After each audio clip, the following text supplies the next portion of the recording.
signed the will. But on that particular day, if you have made an affidavit to say that, yes, I was there on that day, that's going to really hurt your chances. So it's better that you are actually present when you're making the will. And that is what I would always recommend to my clients, that let's have two witnesses who are there, present physically, and there is no controvertible evidence to that effect which disputes the fact that you are not there at all. Because when it comes to such a big sort of an empire, I think you need to be very, very clear and technically perfect in this. And something like this can really, really hurt your chances to succession. Yeah. No question about it. Yeah, it's such a high-stakes battle. In fact, I still remember, I was hoping Rhythm will join us live. Let me see if I can try and get a live.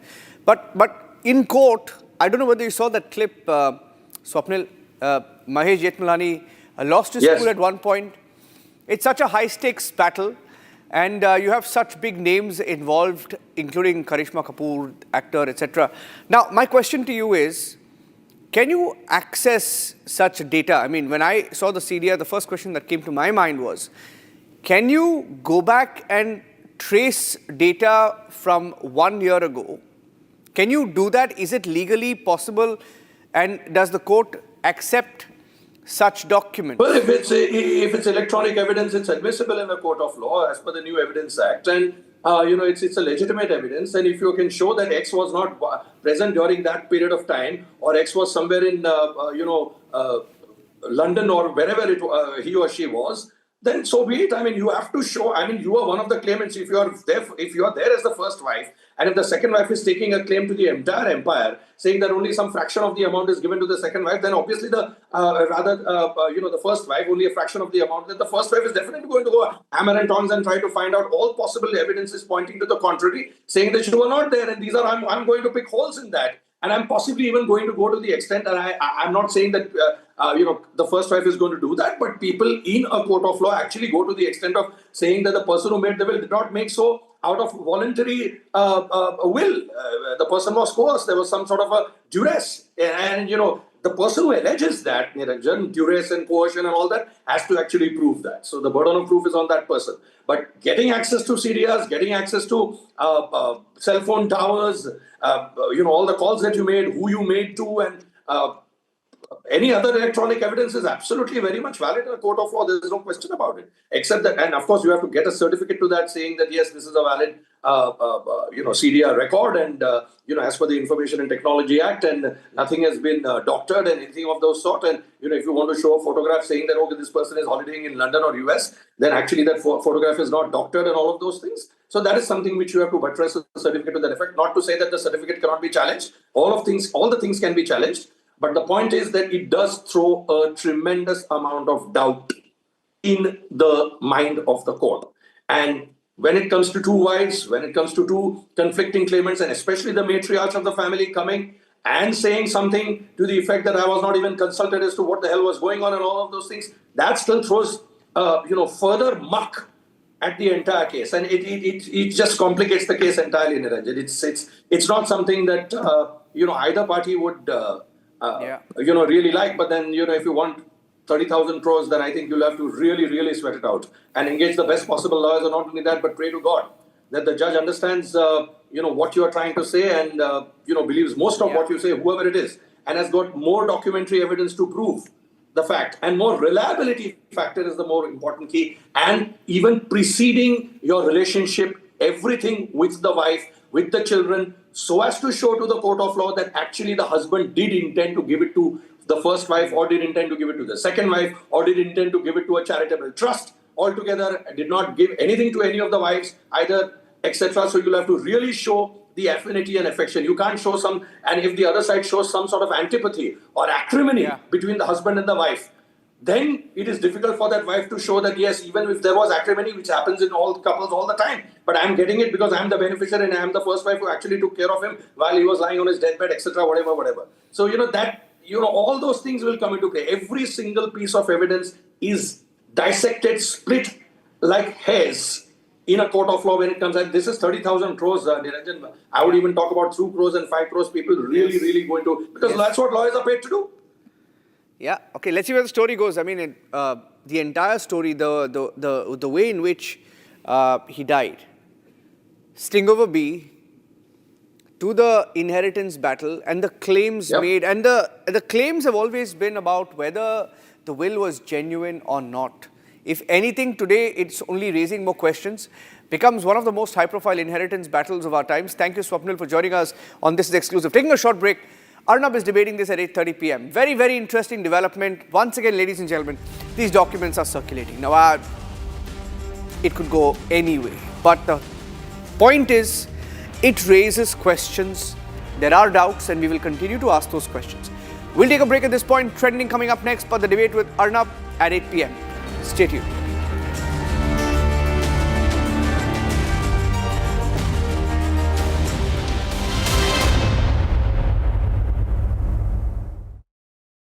Co-powered by Century Ply Club Prime. रहो बेफिक्र.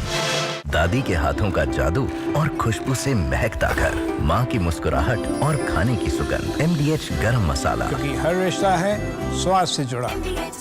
13,000 placements last year. At Amity, we are committed to nurturing passionate, hardworking and proactive professionals. थोड़े में ज्यादा स्वाद, यही तो है इसकी खास बात. वाओ मामा, क्या स्वाद है. अरे मेरे राजा, मुस्कुराए लड़खड़ाए जिंदगी, चाहे जो भी हो. सर, पेशेंट के लिए कौन सा रूम प्रेफर करेंगे आप? जिंदगी भर के प्यार का कोई रेट कार्ड नहीं होता. Tata AIG health insurance, with you like family, with you always. आधे बाउल दही में 4 चम्मच MDH चटनी पुदीना मसाला डाला, स्टर करो, पुदीना चटनी तैयार. MDH चटनी पुदीना मसाला. MDH.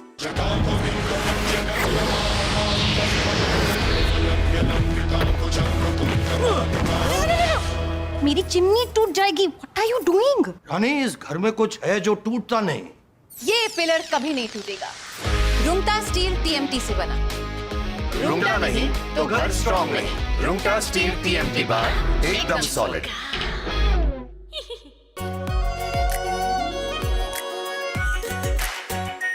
Our pure Shahi Paneer Masala. Delicious, healthy, every day.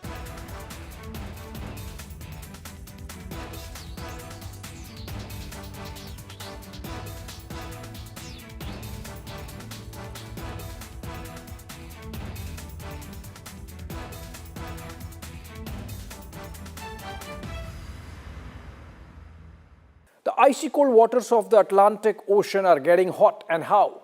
The United States, in an overnight operation, has seized 2 oil tankers, one in the North Atlantic near Iceland, the other one near the Caribbean Sea. The one caught or seized near Iceland is Russia flagged, and the one that's caught near the Caribbean Sea was apparently a shadow tanker, a dark tanker carrying Venezuelan oil to China. Now, both the tankers were carrying Venezuelan oil, which is sanctioned by the United States. There is an embargo. It's interesting and a little curious how the 2 tankers could leave such heavily guarded waters, which are guarded both by the US Coast Guard and the US Navy, and reach this far. In fact, in the case of the merchant vessel Marinera, which is Russia flagged and was caught near Iceland by the US Navy with help from the United Kingdom Navy, the US Navy was on the chase, hot on the chase of this vessel for about 2 weeks, which shows that it was completely tracked, and both the sides were aware, because even in the case of the Russians, a submarine was closely following or shadowing this tanker which was carrying oil for Russia. Now, it's interesting why Russia, which itself has so much of energy, needs this oil from Venezuela, and that's where the whole geopolitics comes into play. Because remember, post the capture, abduction, kidnapping of Nicolas Maduro, the president of Venezuela, by the United States, the US has been building, President Trump himself leading from the front, a scenario where they want to really grab Greenland from Denmark. And so they really want to show that the security of North Atlantic is compromised and they need to be there, and that's why they need Greenland. So maybe it's because of that, we don't know. But taken together, it's clear that in the case of merchant vessel Marinera and the merchant... For the first time since Galwan clashes, Chinese Communist Party delegation visits Delhi and meets BJP RSS.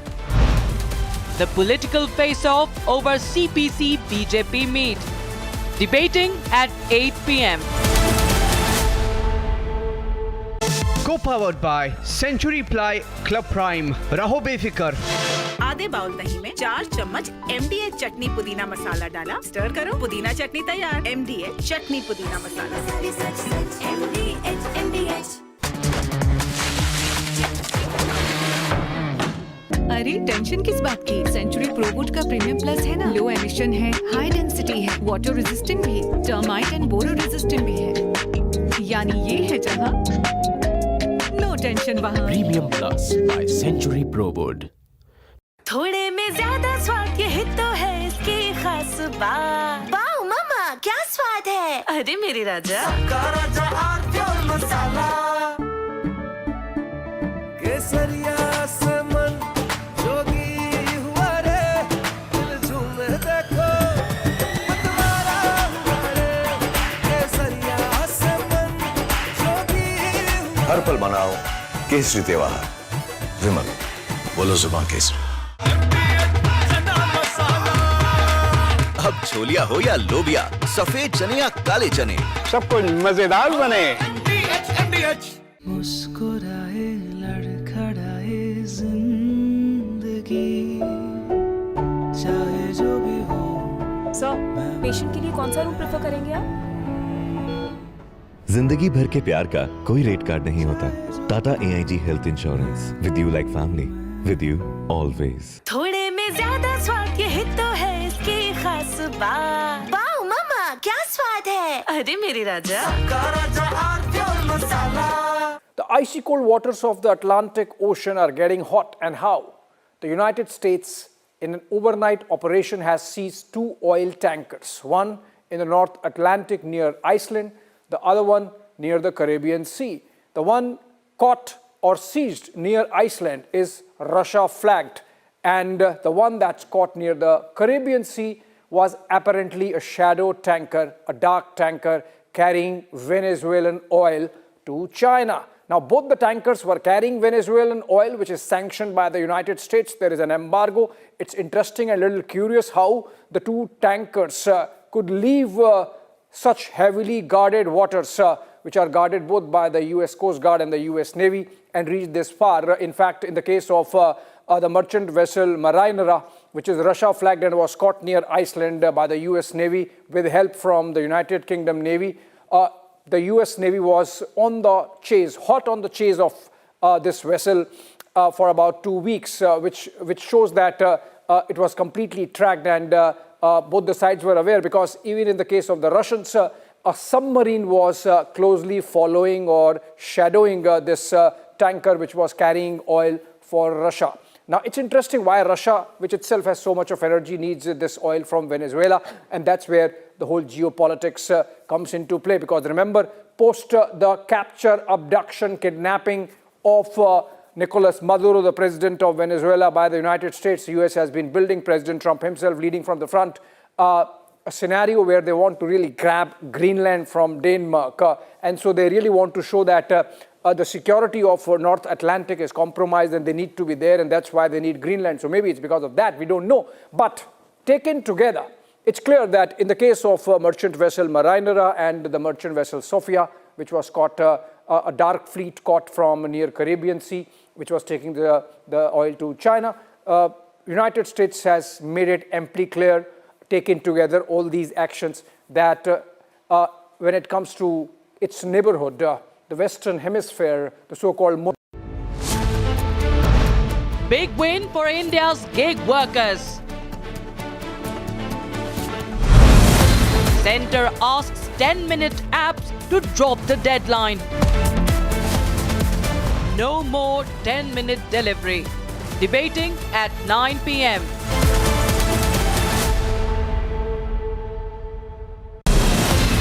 From Asia's largest news headquarters, setting the agenda for Bharat.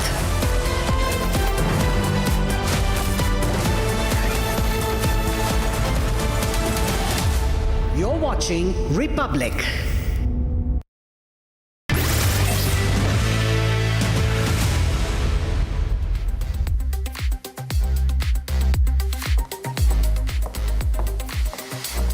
From your smartphones to your smart televisions, trending stories are breaking the internet. Tonight's top stories are shaking streets, screens and statecraft. First up, India's obsession with instant delivery hits the brakes as Blinkit has dropped its 10-minute promise, not a rebrand but a rollback under pressure. As gig workers protest and the centre steps in, putting rider safety over recklessness. Next, the pressure mounts on Iran as protests stretch into yet another intense week. What started as frustration over livelihoods has now grown into widespread dissent, with demonstrations spreading across cities despite arrests and restrictions. And amid this unrest, Washington has turned up the heat. The US President Donald Trump announcing fresh trade penalties linked to Iran, a move that could reshape global commerce and pull countries like India into a high-stakes diplomatic squeeze. We have this and a lot more packed in this edition of Trending for you. I am Ayana Mitra with you this evening.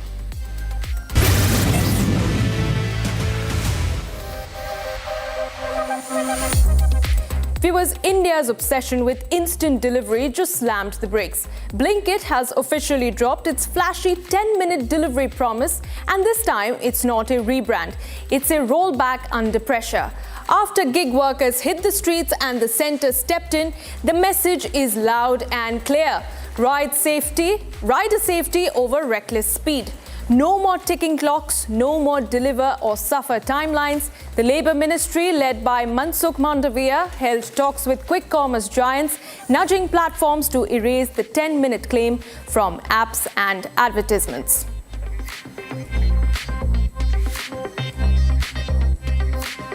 But this wasn't about faster groceries, it was about survival on the streets. Gig workers say the 10-minute delivery clock turned every order into a race against time, safety and penalties. Their demands were simple: remove impossible deadlines, stop cutting payouts and end fear-driven work. Riders wanted predictable earnings, no arbitrary ID blocks, and an end to shrinking incentives. They also demanded what most workers take for granted, that is insurance, health cover and social security. Above all, they asked for dignity, clear rules and safer working conditions. Blinkit dropping the 10-minute promise marks a moment where voices from the ground finally broke through the app. All right, joining us live is Sheikh Salahuddin, founder, state president, Telangana Gig and Platform Workers Union. All right, Mr. Salahuddin, thank you for joining us on Trending this evening, sir. My direct and first question to you is about what you have to say about the centre's intervention into this entire matter. And do you believe that just simply the rollback of this 10-minute delivery promise is enough? No, see, this is the first step to come forward to ministry as interfering in this matter. This is a big achievement. You know, the 10-minute deliveries, you know, the life's very important. That deliveries like Swiggy, Zomato, Amazon, Flipkart and Blinkit, Zepto. This 10-minute delivery, the major demands in the 5 demands we have to asking the 25th December and 31st midnight. Those we have to part of 210,000 delivery workers, the part of the strike. This is the victory of the workers. Listening to the Government of India, Ministry of Labour, and Ministry of Labour has responded quickly after some time because I don't know, I write the letter from the ministry and now this has outcome from the minister's side. This is a good achievement from the minister also interfering in this matter because the platform company is not last 5-6 days has interfering in this matter.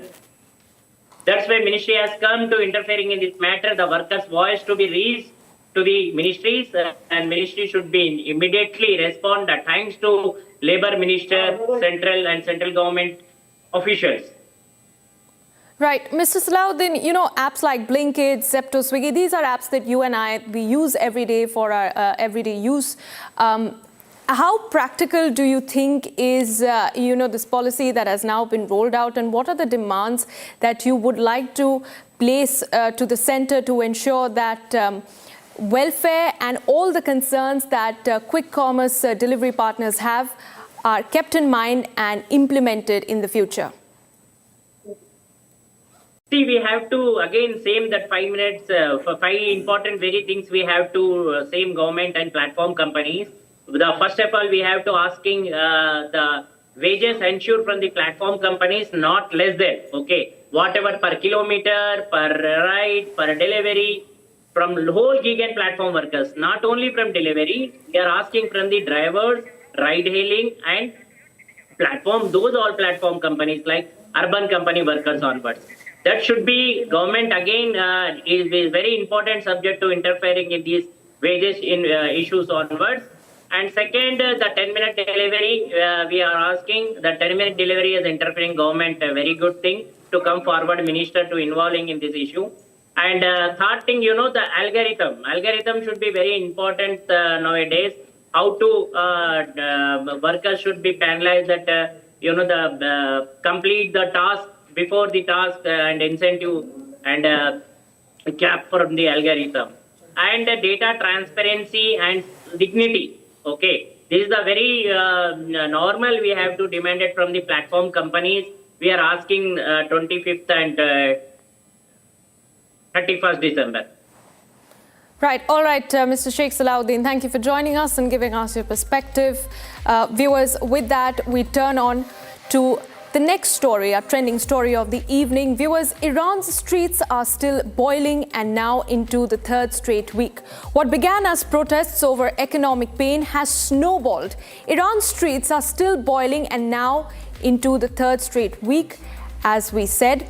And as we speak, there are at least 2,000 protesters who have reportedly been killed in the anti-government protests that have been raging across the city of Tehran. Now,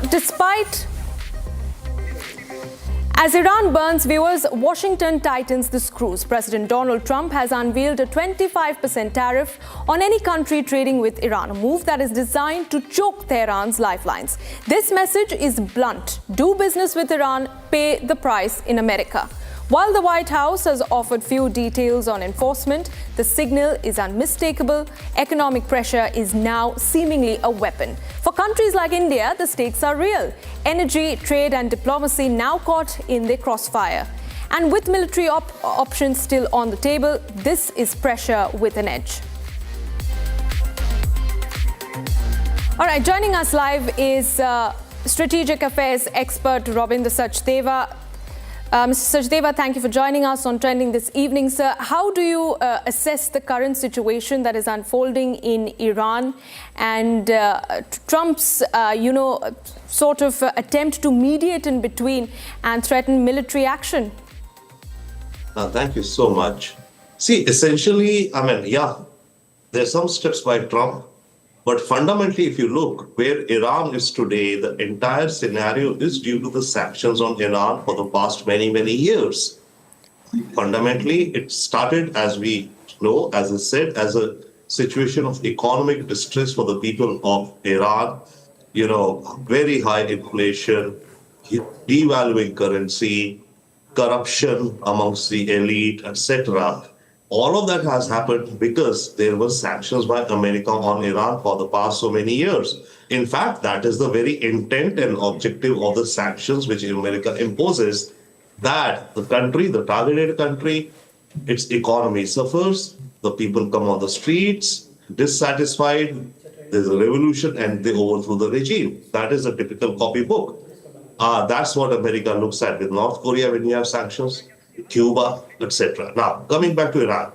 So the base situation in Iran has definitely been created or precipitated by American sanctions, economic distress. Now, on top of it, what we are seeing is that it seems amongst the people, there is not much hope. The regime which is there, it has taken a huge hit by Israel and the US when they bombed their, nuclear storage or processing facilities. So that has been a hit. That has lowered the morale of the regime maybe, but also more so of the people, because what the regime, the Islamic regime has been telling the people is that we are doing all of this, whatever, we are undergoing economic hardships, and we are doing it because of sanctions from the Satan, which America is a Satan, and Israel, but we are guaranteeing your security. So that security, compact has been broken. So a bunch of things have gone in. Plus also within Iran, there are separatist and insurgent movements. You have the Kurdish in the northwest of Iran. In the southeast of Iran, you have the Baluch, which is the Baluchistan, Pakistan, this side of the border, other side of the border, Baluchistan in Iran. That's there. On top of it now, not now, always you had underground agents, paid agents of Mossad and America.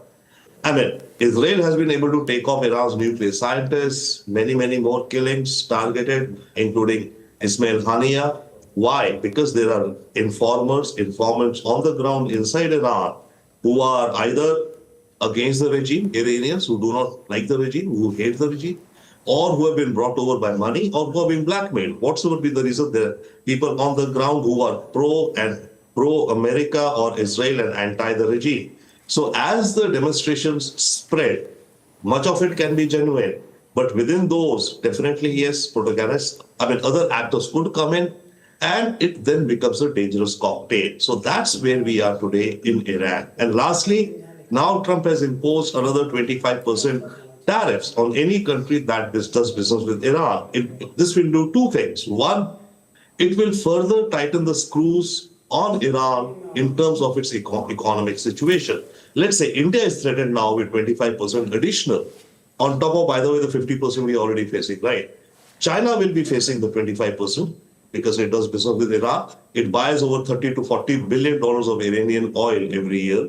UAE, the Arab Emirates, does significant business with Iran, about 10 to $15 billion every year. So if these countries, let's say the UAE as a case study, keep aside India and China, if the Arab Emirates as a case study decides that it does not want to, have to pay 25% tariffs to UAE exports to America, and therefore it stops doing business with Iran, that further sets the spiral down for the Iranian economy. So this 25% tariff tool or move by Trump is another turning of the screw of Iran's economic desperations and crisis, in the hope that more people will further join the streets because of the further tightening of the economic situation. You cannot get bread. It is being said that this is a revolution of bread. By the way, just a contra view. There are also huge demonstrations in support of the Iranian regime. We get images and information feed primarily a lot from the Western media.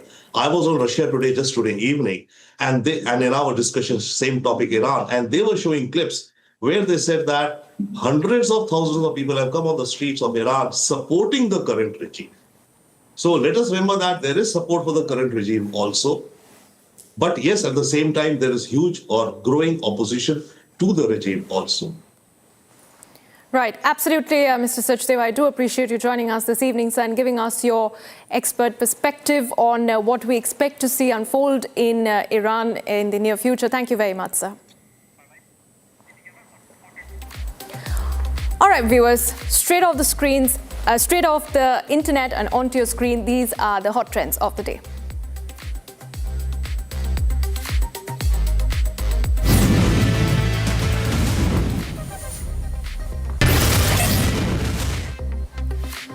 All right, the Sisu Panchayat in Himachal Pradesh's Lahore region has announced a complete shutdown of tourist activities starting the 20th of January, citing repeated complaints of nuisance and irresponsible behavior by visitors. Locals said the area is their home and not a playground, pointing to loud noise, poor civic sense and daily disruptions as reasons behind the decision. The move underlines growing concerns around respectful and responsible tourism in fragile hill regions. Former Indian cricketer Shikhar Dhawan has officially announced his engagement to his Irish partner Sophie Shine. The couple shared a heartfelt photograph flaunting their engagement rings and thanked well-wishers for the love and blessings pouring in. Sophie is a product consultant based in Ireland, and Dhawan said they are ready to begin a new chapter together rooted in love.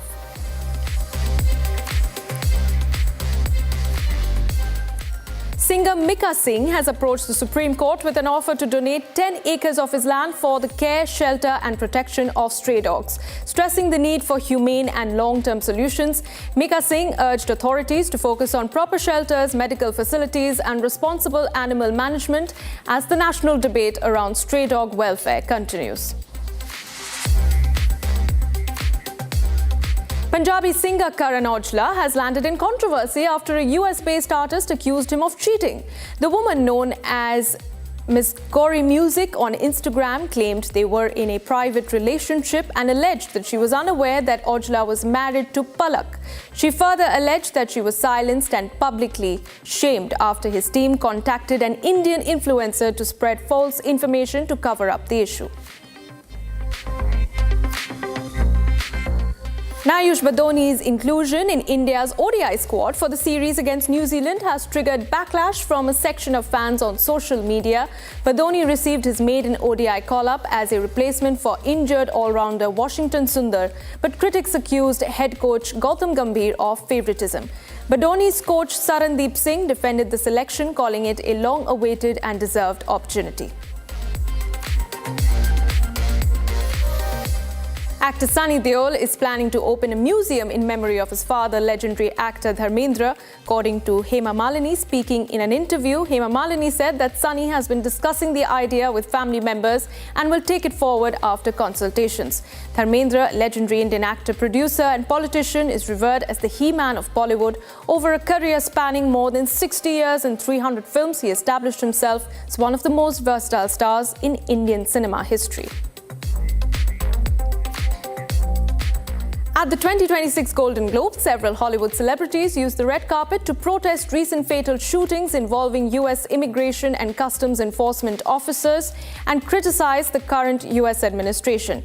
Actor Mark Ruffalo wore a pin in memory of Renee Nicole Goode, who was killed, and spoke out against what he called violations of international law, accusing President Donald Trump of undermining global norms. Nicole Goode, who was murdered. We have a vice president who's lying about what's happening. We have we're in the middle of a war with Venezuela that we illegally invaded. He's telling the world that international law doesn't matter to him. The only thing that matters to him is his own morality. But the guy is a convicted felon or convicted rapist. He's a pedophile. He's the worst human being in the world. If we're relying on this guy's morality for the most powerful country in the world, then we're all in a lot of trouble. So this is for her, this is for the people in the United States who are terrorized and scared today. I know I'm one of them. I love this country, and what I'm seeing here happening is not America. This is for Renee Nicole Goode, who was murdered. We have a vice president who's lying. Cricket legend Sachin Tendulkar and cinema icon Amitabh Bachchan delighted fans with a playful game of hand cricket that quickly went viral. With a shared sense of humour, the brief exchange struck a nostalgic chord across generations, proving that sometimes the simplest moments create the biggest buzz.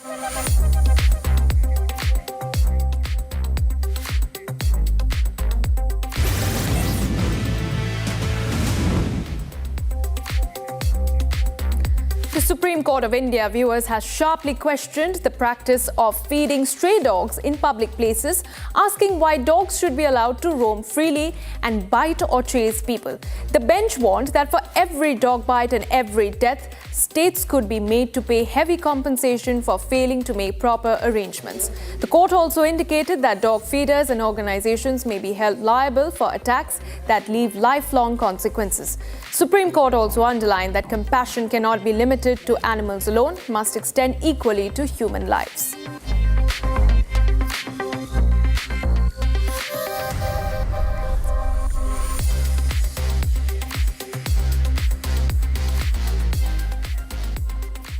And ladies and gentlemen, as we wrap up tonight's show, here's a powerful preview of what's coming next. From the heart of Jaipur, a spectacle that will command both the ground and the sky.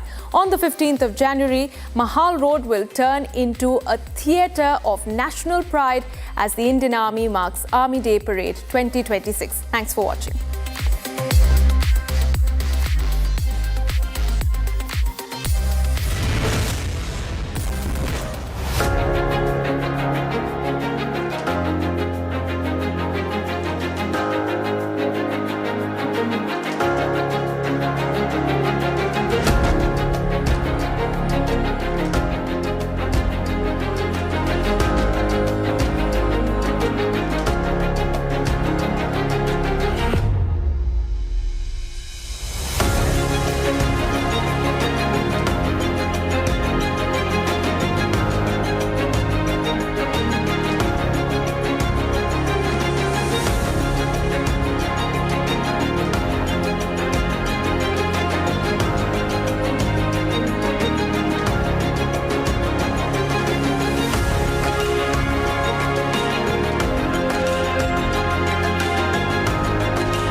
78 army day parade का हिस्सा बनना मेरे और मेरे unit के लिए काफ़ी उत्साहित करने वाला एहसास है।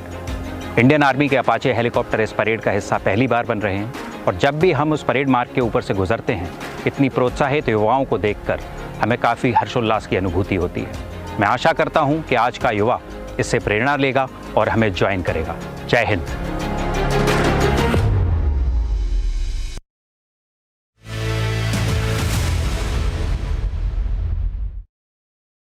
Co-powered by Century Ply Club Prime. Raho befikar. 13,000 placements last year. At Amity, we are committed to nurturing passionate, hardworking and proactive professionals. थोड़े में ज्यादा स्वाद, यही तो है इसकी खास बात। वाओ मम्मा, क्या स्वाद है? अरे मेरे राजा, राजा और प्योर मसाला।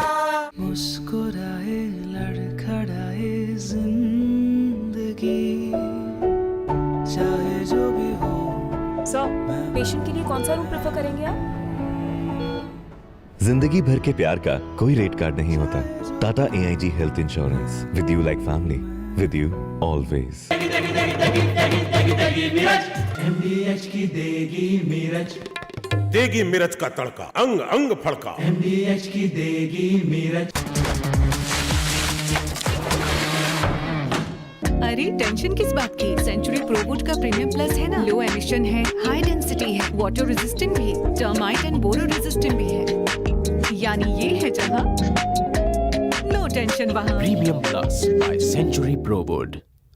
आर प्योर सूजी पास्ता, उबालो मिलाओ और खाओ, 8 मिनट में तैयार। क्या टेस्ट है सबका राजा, R pure masala.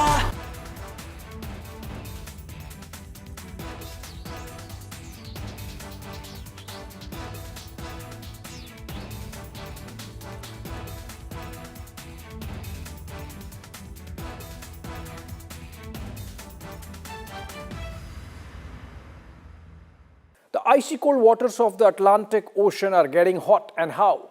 The United States, in an overnight operation, has seized 2 oil tankers, one in the North Atlantic near Iceland, the other one near the Caribbean Sea. The one caught or seized near Iceland is Russia flagged, and the one that's caught near the Caribbean Sea was apparently a shadow tanker, a dark tanker carrying Venezuelan oil to China. Now, both the tankers were carrying Venezuelan oil, which is sanctioned by the United States. There is an embargo.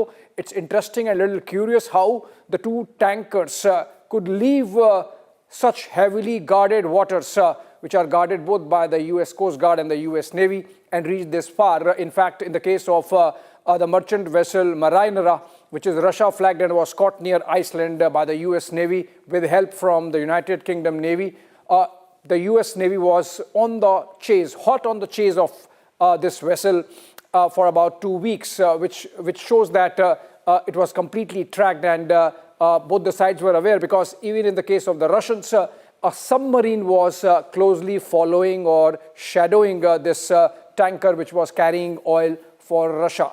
Now, it's interesting why Russia, which itself has so much of energy, needs this oil from Venezuela, and that's where the whole geopolitics comes into play. Because remember, post the capture, abduction, kidnapping of Nicolas Maduro, the president of Venezuela, by the United States, the US has been building, President Trump himself leading from the front, a scenario where they want to really grab Greenland from Denmark.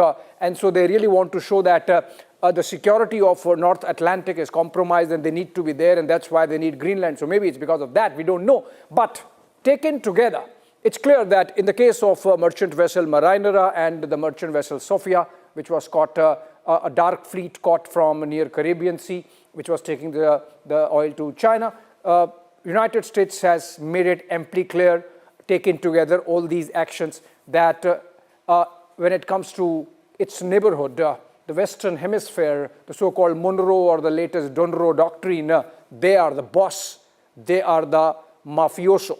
Because the first reaction that has come from Russia says that this is absolutely in breach of international marine law. Now, United States does not subscribe to it. There is something called UN clause, United Nations Convention on the Law of the Seas. The US is not a signatory to it, and that's why they sort of, wherever their navy operates, they behave as if they are.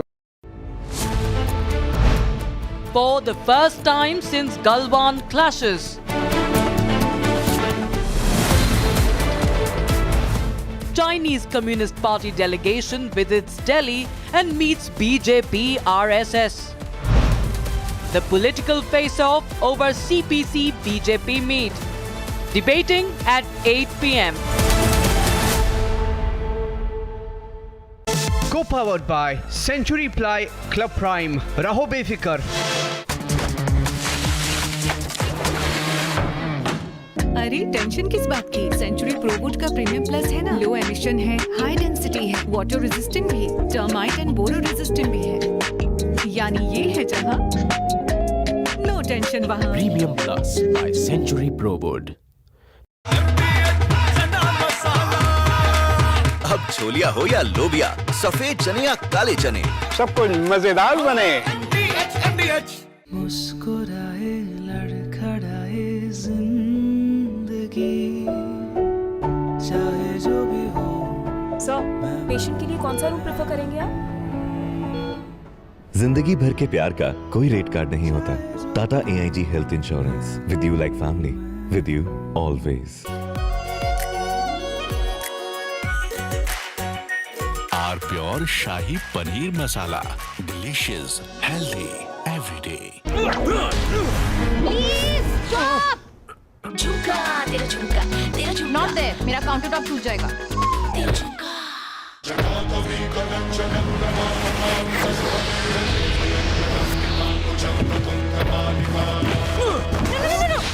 मेरी chimney टूट जाएगी। What are you doing? रानी, इस घर में कुछ है जो टूटता नहीं। ये पिलर कभी नहीं टूटेगा। रुंगटा स्टील TMT से बना। रुंगटा नहीं तो घर स्ट्रॉन्ग नहीं। रुंगटा स्टील TMT बार एकदम सॉलिड। MDH की देगी मिर्च, देगी मिर्च का तड़का, अंग अंग फड़का। MDH की देगी मिर्च। The icy cold waters of the Atlantic Ocean are getting hot, and how? The United States, in an overnight operation, has seized 2 oil tankers, one in the North Atlantic near Iceland, the other one near the Caribbean Sea.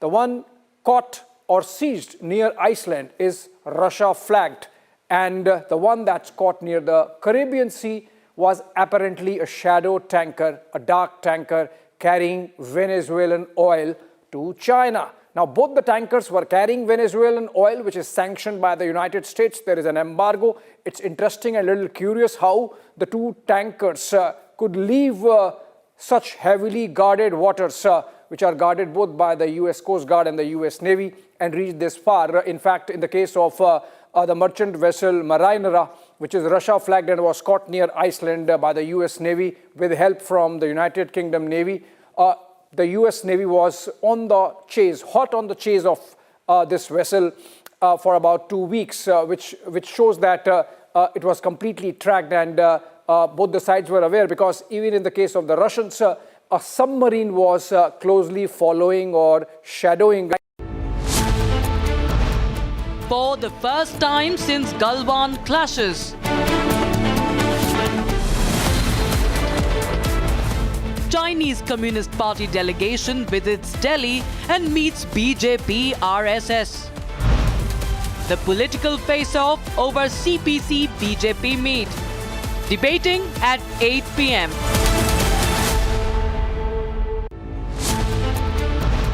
Big win for India's gig workers. Centre asks 10-minute apps to drop the deadline. No more 10-minute delivery. Debating at 9 p.m.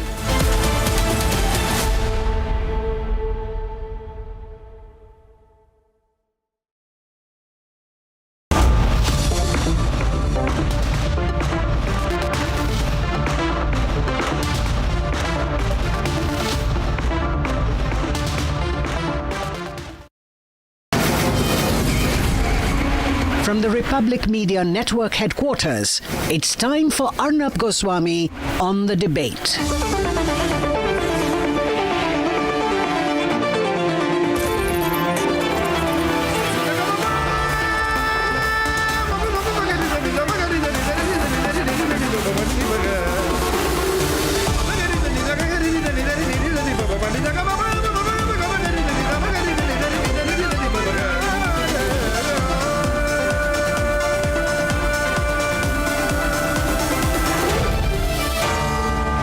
Arnab Goswami on the debate.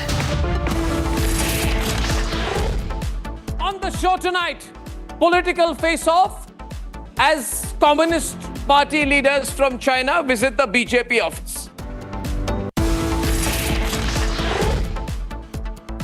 At 8:30 p.m. tonight, an incredible twist in the 30,000 crore rupee battle for the estate of the late Sanjay Kapoor.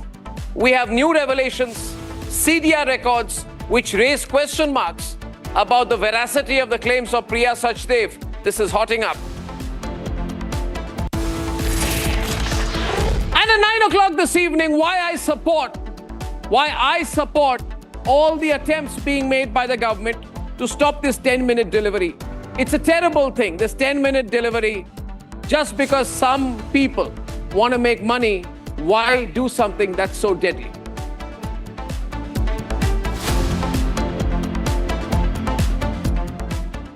I have now come to the conclusion, ladies and gentlemen, that the Congress party likes to commit political suicide.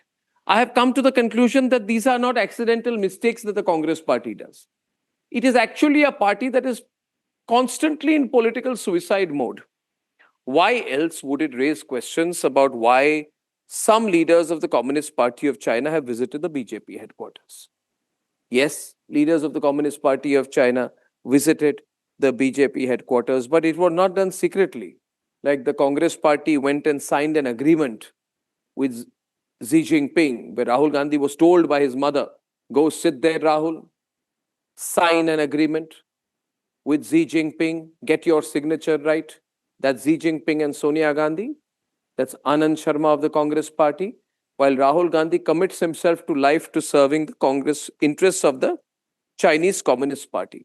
Ladies and gentlemen, the Congress party says that why has the BJP met leaders of the Chinese Communist Party? And then gone on to say that the China supported Pakistan, China targeted Galwan, China is making claims about Arunachal Pradesh, and here hugs are being exchanged. First of all, I did not see any hugs.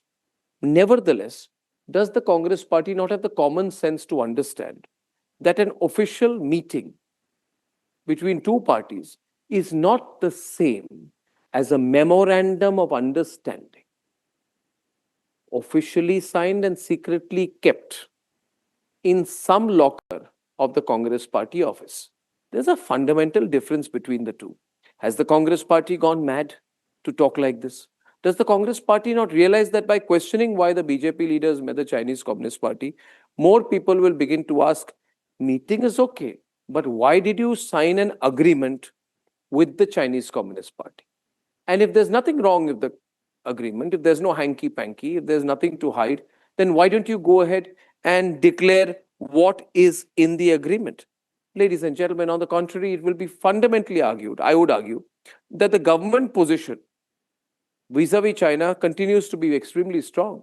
You can go and meet, you can have an exchange, you can exchange mementos, you can smile at the camera, but you're not signing an agreement which binds you to serve the interests of the Chinese Communist Party. Now, the Congress party can turn around and say, Arnab, how do you know we signed an agreement that we are going to forever serve the interests of the Chinese Communist Party? Well, I would say, answer to that, prove me wrong. Prove me wrong, Rahul Gandhi and Sonia Gandhi. Come out and share that copy of what you signed. Why are you keeping it secret? Every second day I come on air and I challenge you. Every month I raise this question once, and not just me, the people of India ask, what did you sign?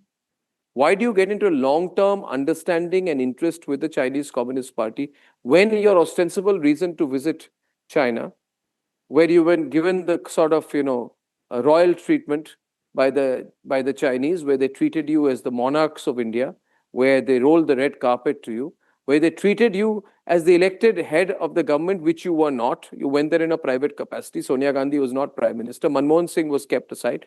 But you had the entire government machinery answering to Sonia Gandhi, de facto Prime Minister of India. At that point of time, why did the de facto Prime Minister of India, whose name is Sonia Gandhi, Antonia the Maino, her original name, why did Antonia the Maino ask her son to sign an agreement with the Chinese Communist Party? What interests were being served there?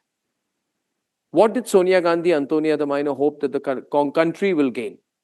Or is it that the Congress party was gaining? And is it true that after that, the Chinese embassy put in money, apparently more than 1 crore, into something called the Rajiv Gandhi Foundation. Is it true that after that you had another secret meeting with the Chinese government officials in a 5-star hotel over a Chinese lunch while Galwan was on?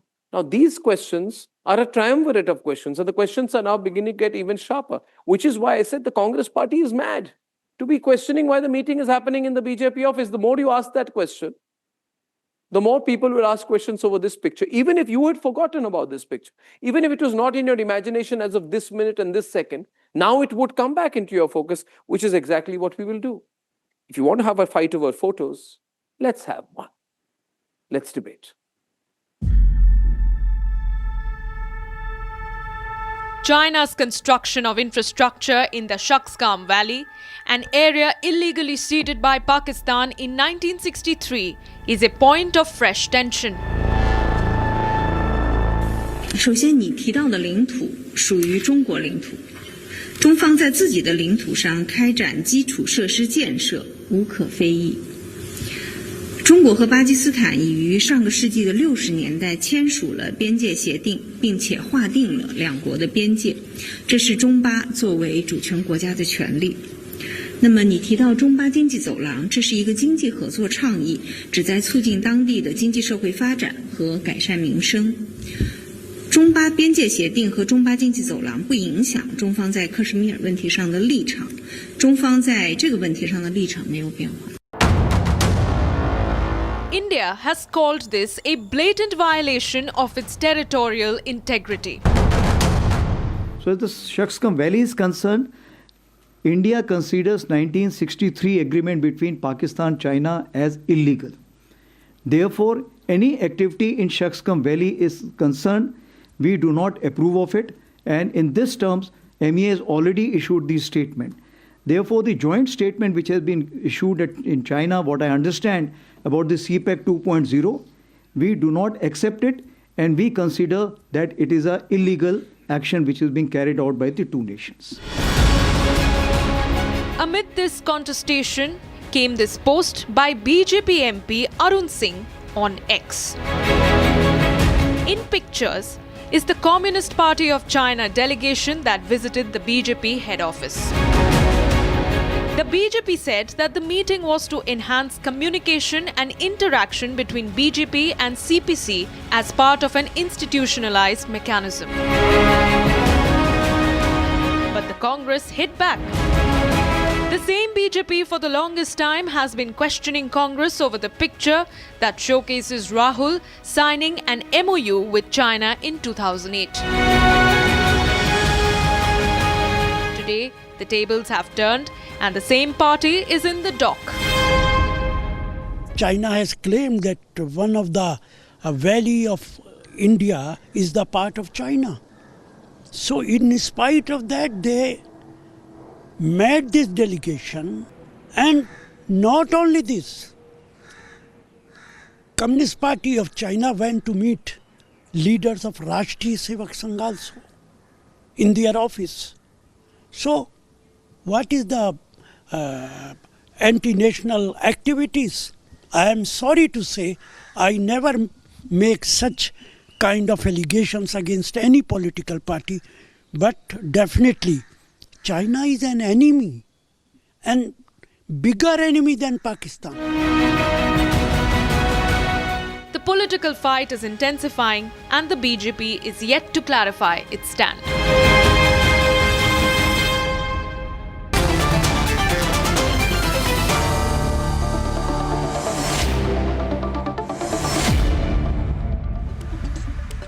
Gentlemen, tonight I have with me Ratnakar Tripathi of the Congress Party, Vivek Srivastava, who is a great supporter of Xi Jinping.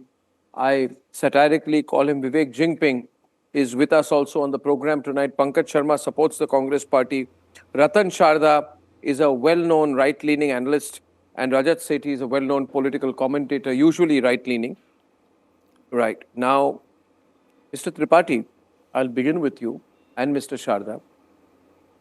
Now that you are saying Congress Party is saying that China is an enemy, why don't you cancel the MOU that you have signed with the enemy country? Forget what BJP is doing. Let's start with you. Charity begins at home. You have a signed MOU. Why don't you cancel that MOU in protest? Because you are now saying it's an enemy country.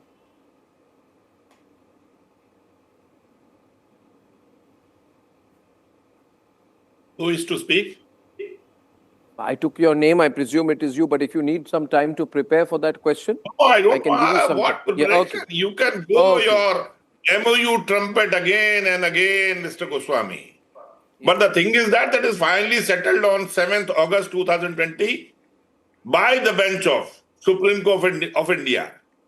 The BJP MP Ram Mahesh Jethmalani petitioned there about this MOU. And they said that this is absurd. We can only allow you to take it back, withdraw the application, withdraw the petition. And if you want to file a new petition, you may file that. We will examine the facts, and if the facts are wrong, we will prosecute you. That is the thing. And if you have the MOU in your hand or with the research team, please show it to the world. But the thing is that these BJP parties. No, I don't have the MOU, but how does that matter?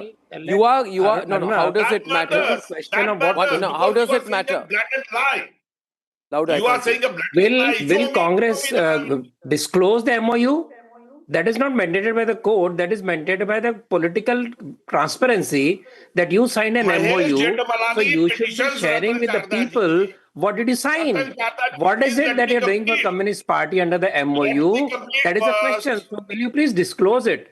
The day you disclose MOU, the question is solved. But you will not disclose for so many years. What is wrong with you? What is so secret about that particular deal that you always take Chinese side, whether it's attack in Ladakh, whether it's any foreign service? So you are always trusting China more than India. Is it part of the MOU? So you must disclose MOU before you start throwing stones at anybody else. That is the issue tonight. What is the issue tonight? Issue is over. Issue is over. Congress party saying that why are the BJP leaders meeting leaders of the Chinese Communist Party? Let's look at these two pictures here, Rajat. Let me draw you into the debate. We have two pictures here. 2026, the meeting with the BJP. 2008, the secret MOU. In my view, these are two different contexts. A meeting means nothing. There is no contract signed. There is no agreement. It is a courtesy call. Exactly. A signed document has legal validity. Then you are bound. Show the photo of both the parties sitting, having Arnab, pen and papers in their hand. Well, the moot point here is pen and you paper. I have Chinese. one minute. Just one minute. He's saying they have a pen and paper in their hand. But using that pen and paper, have they signed anything? No, that is the MOU. That is the MOU. Memorandum of understanding. They are understanding each other, writing a final. So I have a piece of paper in my hand right now. 1 minute. I have a pen in my hand. Am I signing an MOU now? And Supreme Court said it. There is no MOU between Congress Party and CPC, but I can see. Congress has never said there is no MOU. Rajat is on the debate. No. Congress has never denied. It is hilarious. The kind of arguments being made here are absolutely hilarious. Don't give me You that have the half-minute Chinese argument. president. Rajat, there was something going on with the Chinese. You had. Rajat. Arnab, please see the absolute preposterous argument being made by the Congress Party spokesperson here. Here you have the official president of Chinese Republic overlooking the signing ceremony or whatever you're trying to call there. And then you have the de facto Prime Minister Sonia Gandhi and Anand Sharma, I believe, who was the sitting minister there. So it was an official meeting, supervised by the government officials at the backdrop. It is subject to all kinds of RTI applications, and I don't believe why should the Congress Party be dragged to the court? If they have nothing to hide, why don't they come out in the public and say that this is what we signed on and let the public decide? Do I have to drag the Congress Party to the Supreme Court before these people come out and are forced to disclose the terms of these MOUs? And by the way, this is not just an MOU. No, even the sandwich, however, Rajat, it is written that they accept the other question would be, I'll get a response from Vivek. Vivek, you want to make a point here tonight? I mean, I know the point you want to make, but if you still want to make that phone call to Beijing, asking that person to call you back with an official line that you need to take on my program, I'll give you the time. No, the official line is Hindi Chini Bhai Bhai. And after the 1962 war, the Congress managed the country very well as far as the foreign policy with China was concerned. Skirmishes were at their minimal till our Prime Minister in 2014 changed. This is the reality. If the BJP is interacting with the Communist Party of China, I personally welcome it. Let me. Do you know how many, when you are saying, no, you are making an objective statement here. Why don't you back it with numbers? How many skirmishes happened per year under Congress rule versus the BJP rule? I welcome Give us data here the before making BJP. these. अरे भैया आप बोलने दो पहले. आप झूठ बोल रहे हैं सर. आप सच तो बोलो. Friend, let me speak for 30 seconds. अरे यार तू चुप करो ना यार. झूठ बोल रहे हैं, सच बोल रहे हैं. बच्चे हो अभी, बच्चे की तरह रहो यार. पहले सुनो, पहले 30 सेकंड फिर बोलना. झूठे ही होते हैं sir. Stop speaking like a kid. ये स्कूल चाइल्ड वाला वो आर्गुमेंट झूठे होते हैं तो मत बात करो ना. तो बोलो बीजेपी झूठे कर रहे हो, लेकिन आप पब्लिक को तो मूर्ख बनाना बंद करिए. बोलो ना फिर. इतना तिल मिला गए, एक सच, कोई मूर्ख नहीं बना रहा. मूर्ख तुम बना रहे हो. यहाँ पे बैठ के प्राइम मिनिस्टर पहुंचे Beijing. Congress party, prime minister पहुंचे Beijing. Party had lower results from the China versus the BJP. What is the number? I'm asking you the number. That's it. भाई आप सुनिए. Provide the number. से चपेट खाने के बाद मैं नंबर दे रहा हूं ना आपको.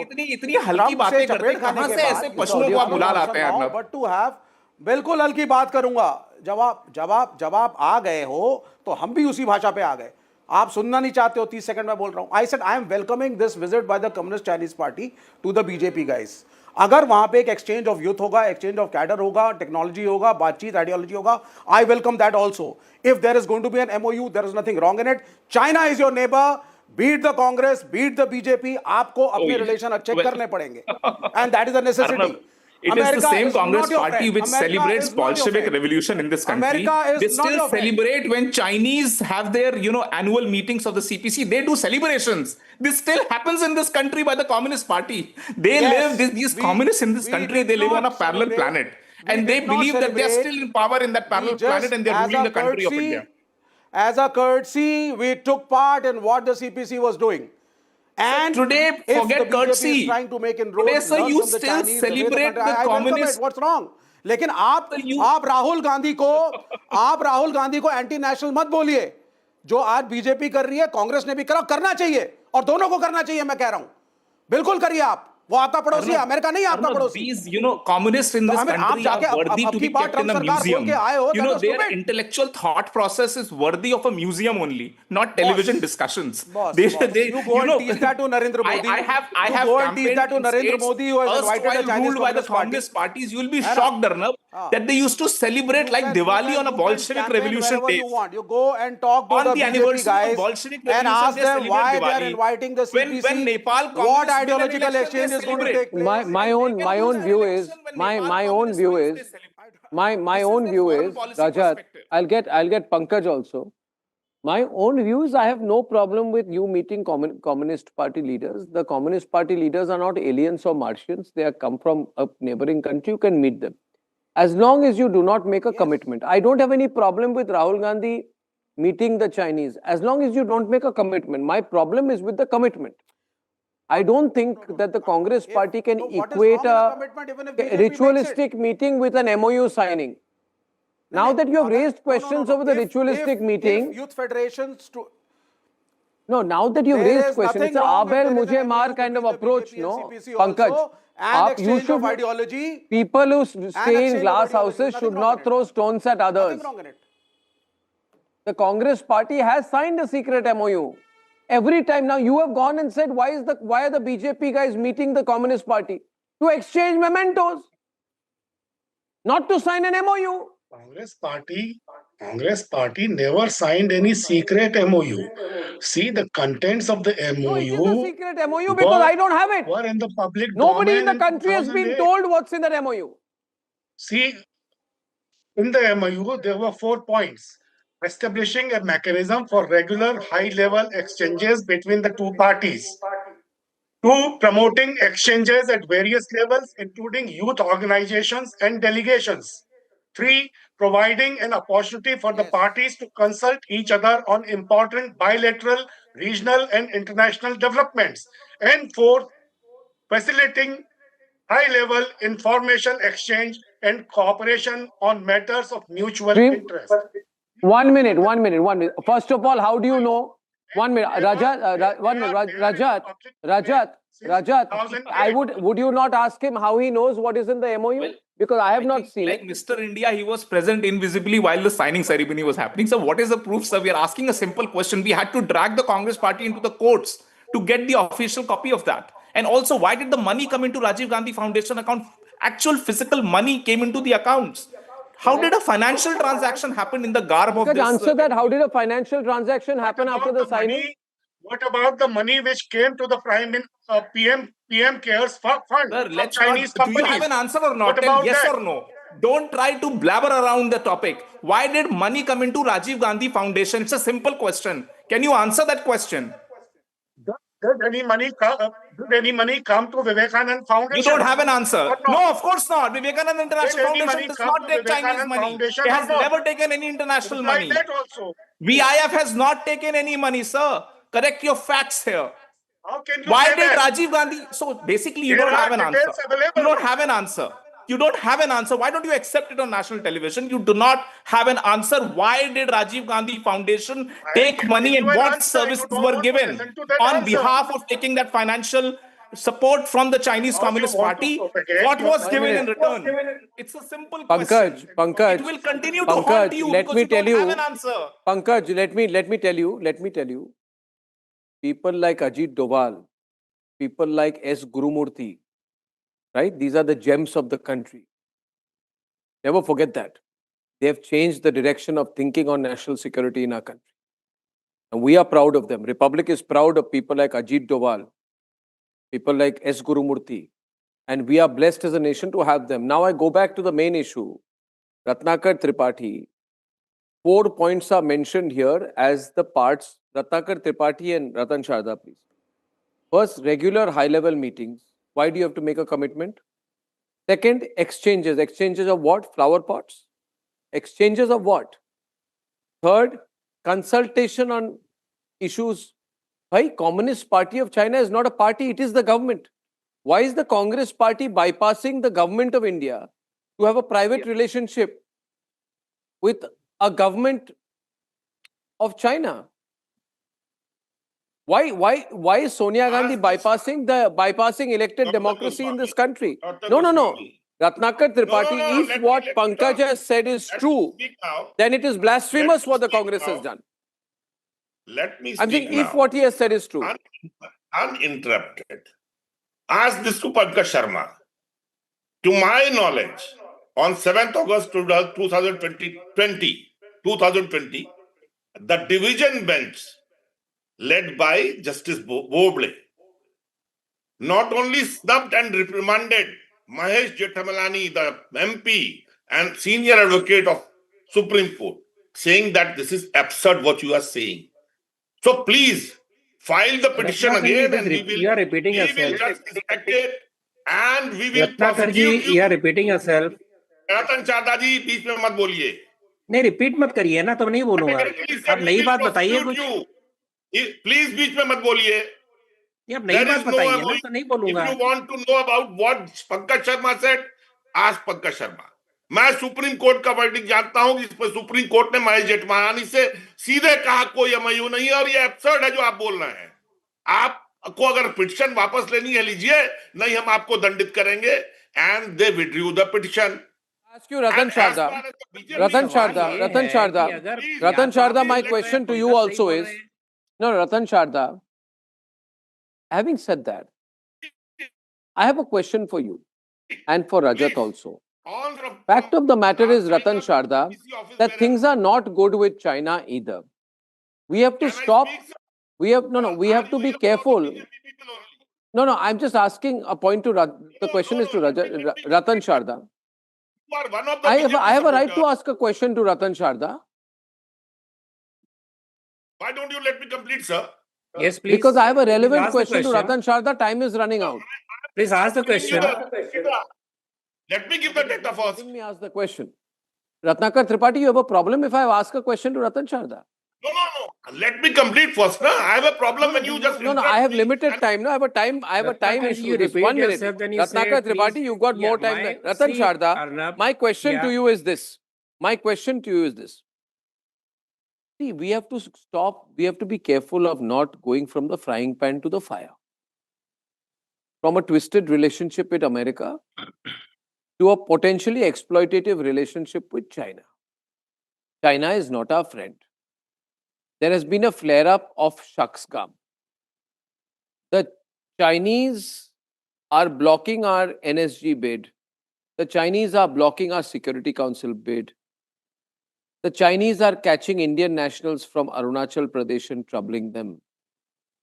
So there are ongoing issues with China. Arnab, yes. What Arnab, is this the right time? Ratan Sharda, my question being, sir, Yes. that it was the BJP that always questioned the Congress on the CCP MOU, rightly so. I have also done that. Why do you need to do these meetings with the Chinese now? Are the meetings between parties, between the people at different level never happened with China since 1950 when the Tibet was gifted to China? Did it stop Congress from having relations as official, diplomatic level? Did it stop the Congress from talking to other people? Has it stopped the international trade which boomed after 1990s? So these unofficial meetings, which are generally between think tanks of various countries, is not something that will disturb the balance. Are they passing any policy decision? No. They are trying to understand each other. They are trying to. They have been harassing Indians from Arunachal Pradesh. Earlier on. They have not signed any agreement. When Sam Petroda said, are you believing that by talking we'll give away something to China? Not at all. But your tough position on China bluntly to them, tell has them what been is one wrong of with your it. I have crucibles. told Chinese attaches when they met me, I said, you have to make deal with Modi. This is the best time for you. I said it many years back. So it is not that you cannot talk. Point is, are you giving away something? We are not.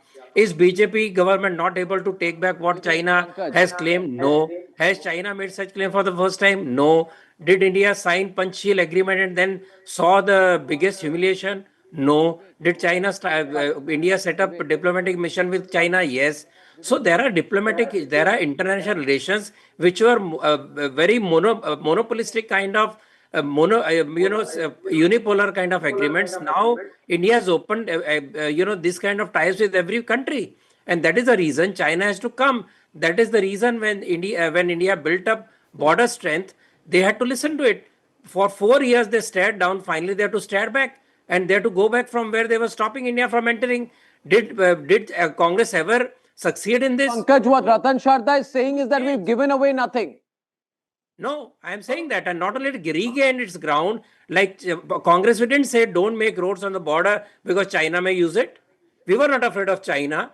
These people are so afraid of China, they did not allow building of the border security border posts. They put the forces down into attack in 1962 without any facilities.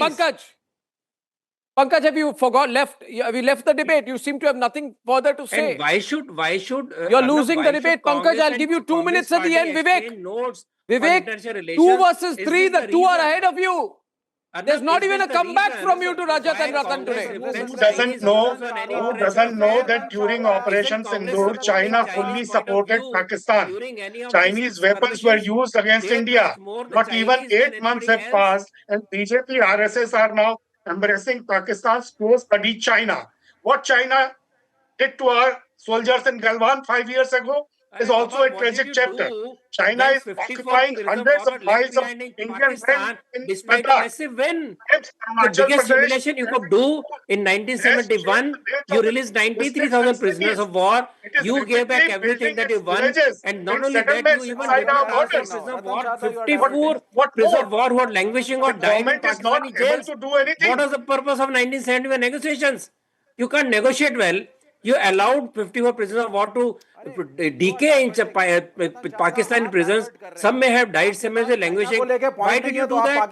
You released 93,000 prisoners of war. You gave back every territory, and then you go back and you don't allow our prisoners of war to be back to India. That comes under war crimes. What kind of diplomacy was that? That comes under war crimes. You have to release them. This way or that way, you have to release them. So you can't have 93,000 soldiers. Did they release Indian prisoners of war? Okay. Mr. Jinping, did they release Indian prisoners of war? That is the first part. In 1971? Second part is 54 prisoners of war languished in Pakistan jails. I don't know till what time or whether still there. And we could ask for them after such a big victory. You we belong are to an total failure. unregistered Congress government is total organization. failure on You diplomatic belong to an front, unregistered where they gave away organization. whatever won the in the आपके पास पैसा boss. कहाँ से आ रहा है? General Secretary Arun Singh every time. Office बना लिया. no said in Where is his the money coming statement from? that we Is there an discussed in accountability? length to find Is the there ways to accountability extend for the the RSS usual office? exchange of information And you are knowledge accusing between the Pakistan, BJP despite and such a huge CPC. win, you didn't ask for Kashmir solution to be solved in 1971. What did I you think there are gain? too many guys speaking. What did you gain? What is your diplomatic skills? Sir मेरी बात सुनिए. So आपने when you Rajiv question Gandhi BJP diplomatic skills, Rajiv Gandhi look at Foundation. what the You talked record of is. Rajiv Gandhi भाई आप बीच में क्या बोल रहे हो? You said the Chinese gave money in the Rajiv Gandhi Foundation. 62 में I आपने want to China को ask you, सपोर्ट sir, किया. सुनिए. 62 में आपने चाइना को सपोर्ट तो किया. आपको कांग्रेचुलेट कर रहे हैं कि आपने चाइना को गले लगा लिया. प्राइम मिनिस्टर हो आए वहां पे. अब एक एमओयू भी आज साइन हो गया. अच्छी बात है. मैं तो वेलकम कर रहा हूं. चाइना के लिए सपोर्ट किया. मैं तो वेलकम कर रहा हूं सर. मैं तो वेलकम कर रहा हूं. आप छुपाइए मत लेकिन इस बात को. आप छुपाइए मत. आप ये बताइए आपने आरएसएस ने जो अनरजिस्टर्ड ऑर्गेनाइजेशन किया, आपने जो आपने ऑफिस 62 में चाइना को सपोर्ट किया, उसका आज पैसा आगे हमको कहां से ज्ञान दे रहे हैं आप वो बताइए. क्या ज्ञान दे रहे हैं आप राजीव गांधी फाउंडेशन मत बताइए. आप पहले बताइए आरएसएस के पास पैसा कहां से आया. वो महल खड़ा किया है झंडे वाला पे. आप तो चेक करिए. कांग्रेस पार्टी सालों साल चेक करिए. ऑडिटेड अकाउंट है और रजिस्टर्ड है. आप बता दीजिए. इनकम टैक्स में जाइए, ईडी में जाइए, आप डिक्लेयर कर दीजिए. आप बोलिए रजिस्टर्ड है. आप बोलिए रजिस्टर्ड है. अगर आप बोलिए रजिस्टर्ड है, जाके सारे अकाउंट निकलवा लीजिए. इनकम टैक्स में जमा है, कौन है ट्रस्ट बना हुआ है, कौन है ट्रस्टी जरा बोल दीजिए सर. आप चाइना के साथ क्या कंपेयर कर रहे हैं? क्या तो वैसे यहाँ भी आरएसएस ने चाइना से पैसे लिए, यूएसए से पैसे लिए. अरे लोगों ने दिए, हम जैसे लोगों ने दिए. हम भिखारी नहीं, हम अपनी जेब से पैसे देते हैं अपने लोगों के लिए. हम अपनी जेब से पैसे डालते हैं अपने संगठन के लिए. आपके जैसे कहीं से बाहर से मांगते नहीं है. वो जेब से पैसा कम्युनिस्ट पार्टी के मैगजीन से पैसे बने. रशिया के साथ, चाइना के साथ हम अपने खून से सीखते अपने ऑर्गेनाइजेशन को. पैसे नहीं बना रहा है. समझते ना अभी BJP is not the government. BJP is a party. BJP is a party. CPC is a party. Communist party, है ना. China, Congress, BJP. We are not talking RSS. Now, ladies and gentlemen, I am closing this by saying that, let's see, we have to talk to the Chinese, no problem. We have to deal with the Chinese, no problem. We have to balance everyone. But even the BJP should be careful that it doesn't go from the frying pan to the fire. We cannot trust the Chinese. Doing business is okay, but we cannot trust them. As long as the BJP understands that, I have no problems. Now, viewers, I'd like to go to another subject, which is the subject of my second debate today. Suddenly, one of the biggest inheritance battles, most high profile, glamorous, as some people say, being fought in India, has seen a huge twist tonight. There are now some documents circulating on social media which allegedly put the entire claim of Priya Sachdev, wife of Sanjay Kapoor, under a cloud. Now, this battle has been on since the untimely death of Sanjay Kapoor. The whole battle has revolved around the will that decides who gets how much part of his 30,000 crore apparently empire.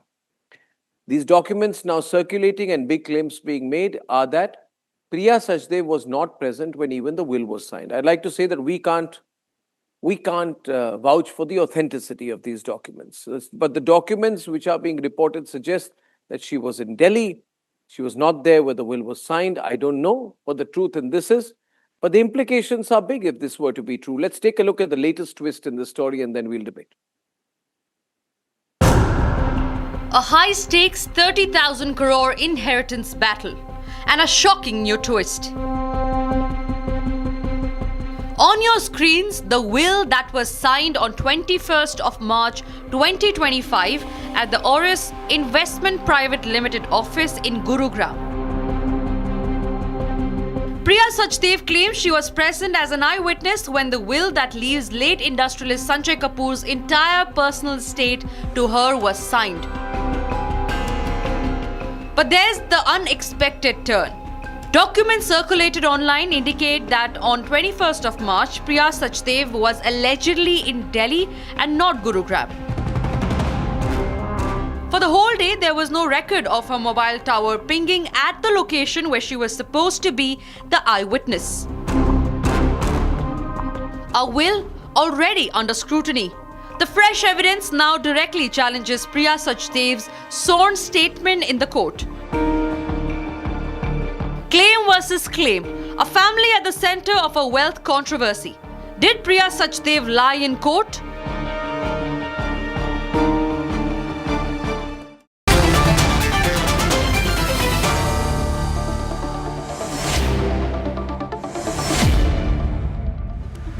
Now, first of all, I can't take responsibility for the authenticity of these alleged call detail records which are out there in the public domain, and neither can anyone. But this is a big fight. Eventually, call detail records can only be supported or confirmed by the government or the authorities. But what do these call detail records apparently show? The claims are being made on social media that they contradict the sworn affidavit of Priya Sachdev filed before the Delhi High Court. I don't know the truth in this. However, I'd like to get opinion from two sides. I have those who are for Karishma Kapoor in this case, or for people who are against Priya Sachdeva, and there are people who are for Priya Sachdeva. Against Priya Sachdeva, I'm told, Prem Rajani, he is a legal expert on corporate law and inheritance disputes. He's founding partner of Rajani Associates. We also have Ashok Paranjape, very senior advocate and lawyer, managing partner at MDP Associates. We have the executive editor legal of Republic Media Network, Ridhamanand Bhardwaj. And we'll be joined by very, very senior family law lawyer, advocate, senior advocate Mrinalini Deshmukh, who will join us in a bit. Okay. Rhythm, first of all, what do we have here?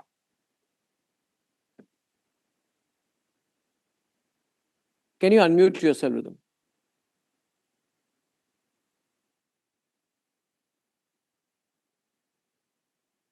Hello?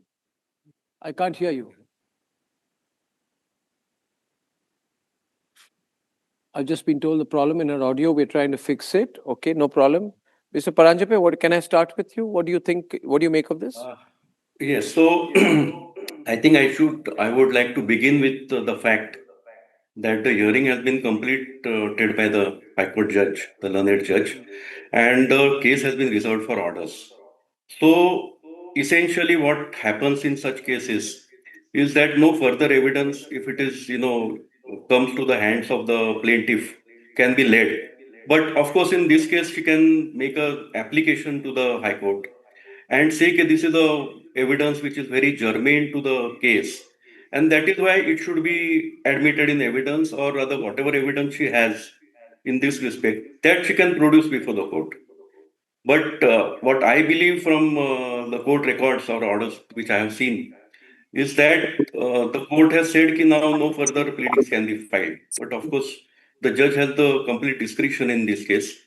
And let us, I think, be mindful of the fact that this matter is really sub judice, which means, basically, no adverse, comments or etc. can be really made. So I think we should be mindful of that fact also. Ongoing public debate on this. Mrinalini, what are your thoughts on this? Where do you think this case is headed? And what do you make of these documents now being circulated about where Priya Sachdev allegedly was when the will was signed? See, I'm talking from a legal point of view. A will can be signed by anybody at any point of time. And it could be notarized also if at all there is a thing or registration can be done at any point of time. That is what we are talking about, the will. Now, wherever the will is made by the person who is a deceased, correct? So the will is presented by the person who is the executor or who probably could be a beneficiary to get those things done. So where was Priya Sachdev? Does it really matter? What the courts have to test, in my understanding, and I'm subject to correction by my learned panelists there if there is other factual error, is that the court has to consider whether the will is a valid will, whether there has been any fraud or any kind of coercion or anything on this. And thirdly, and more importantly, does the will look very lopsided? or it looks very balanced. But that again cannot be the criteria or the discretion of the court for a very simple reason that the courts only have to go by what is written in the will.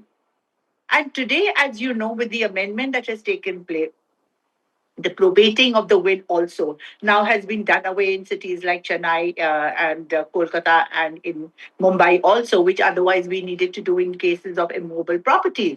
So even that has been done away. So I think the role of the court here, whatever may be the drama around the whole thing, is only to see whether it's a valid will or it is not a valid will, and that will have to be tested on the touchstone of the evidence and the witnesses and the examinations which are there. Now, these documents which have come up can only give a little bit of color and things like that.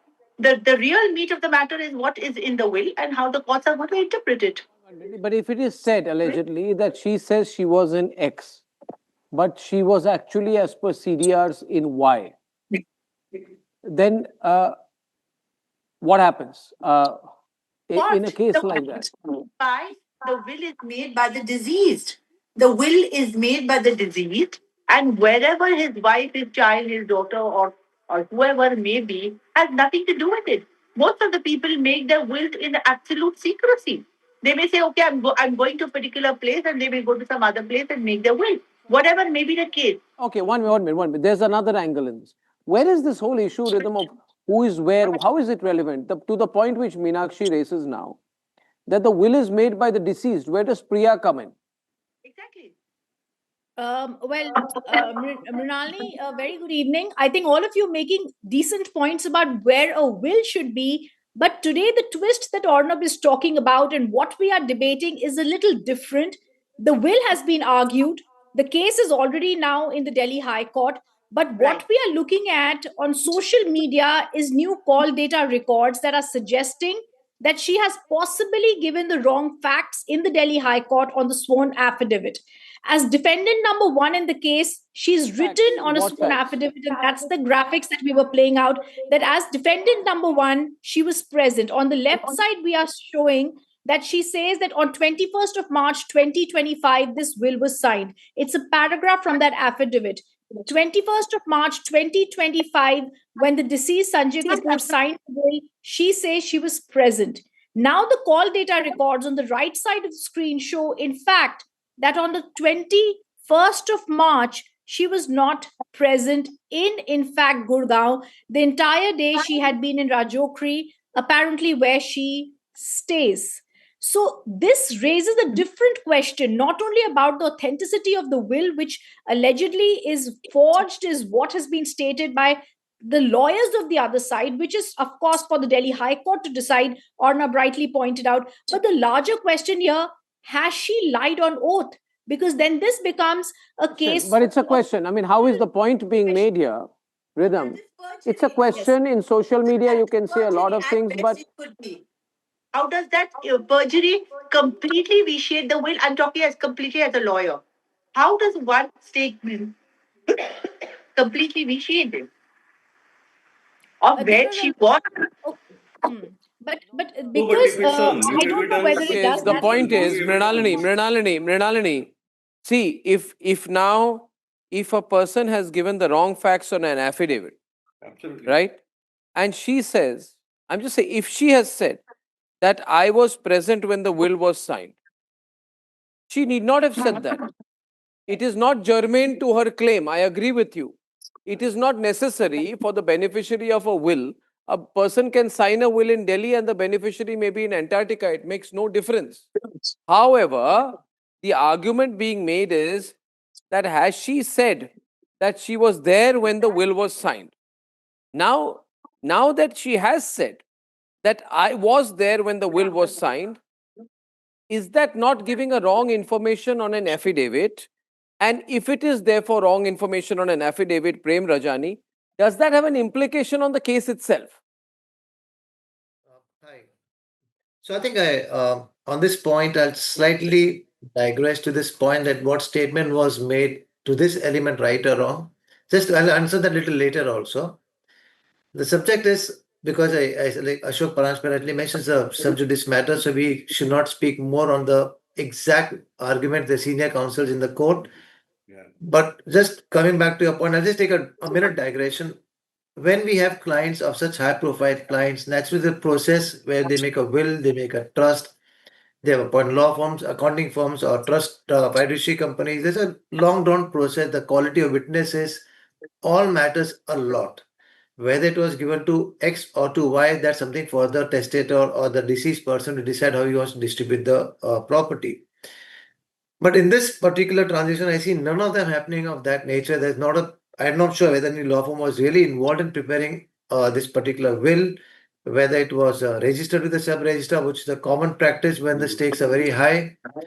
And we have quality witness. You just don't pick any two random witness. Nothing by law. You can pick anyone for witnesses. But Ashok will also agree that we always pick up a law firm, accounting firm, somebody more responsible to give an affidavit of the validity and the Normally, one presence of doctor, the one lawyer testator. is what we normally do. That's the normal Which we advise practice, the and clients.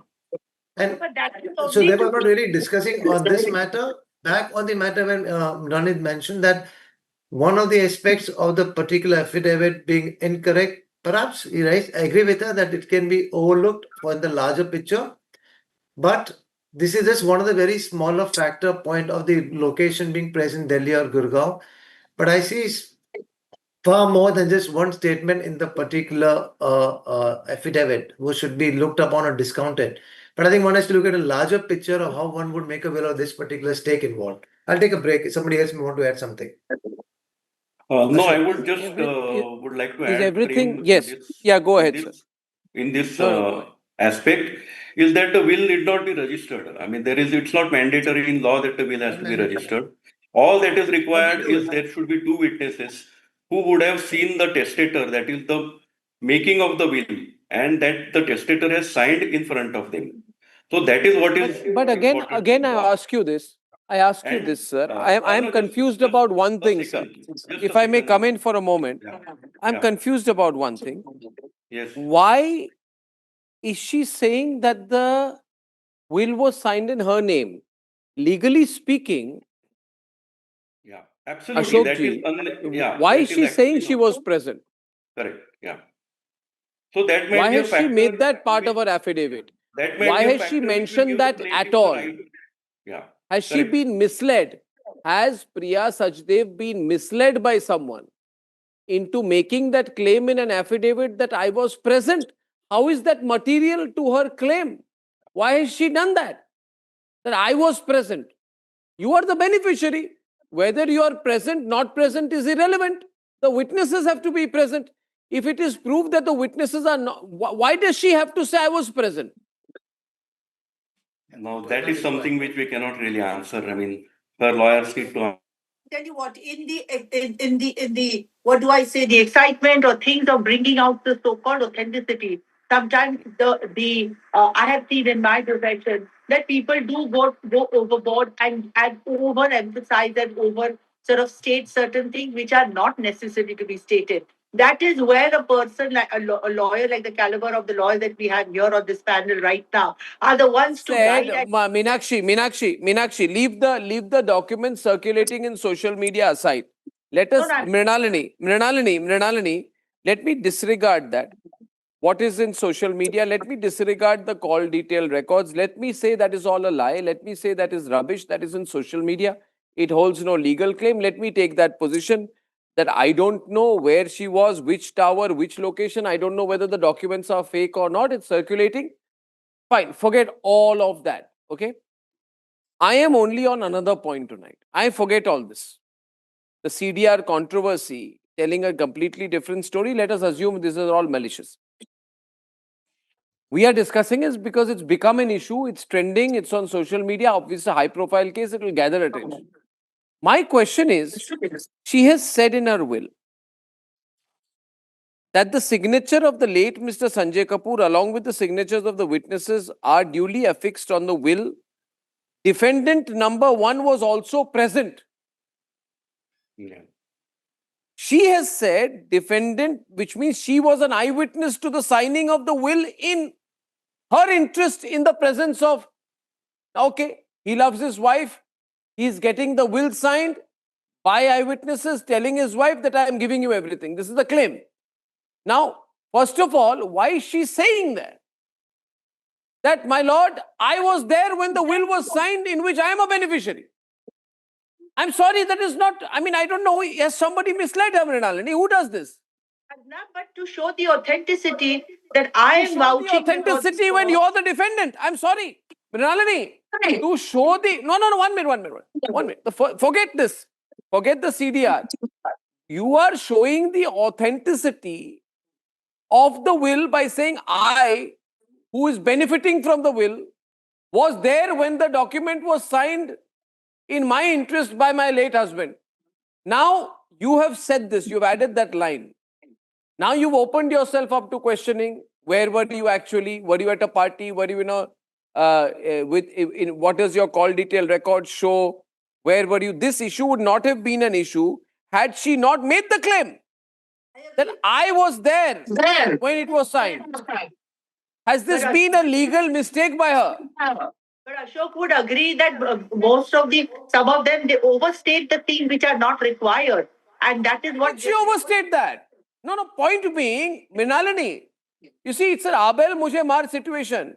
You have gone and overstated that I, defendant number 1, categorically say I was present when the will was signed by my late husband, putting it in my name in front of these so-and-so lawyers. Why are you saying that?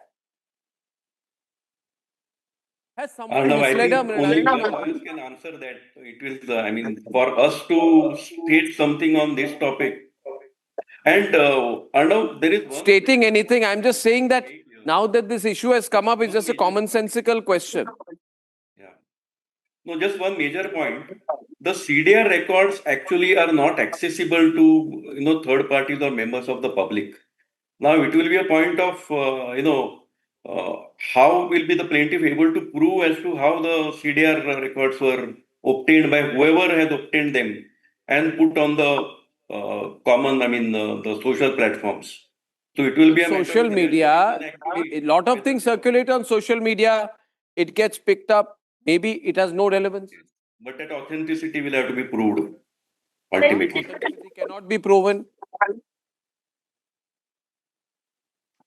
So if we assume that the plaintiff would file an application for admission of the CDR records as part of evidence, then they will have to actually prove that it is authentic or get an order directing the authorities, the telecom TRAI authorities, to produce those records.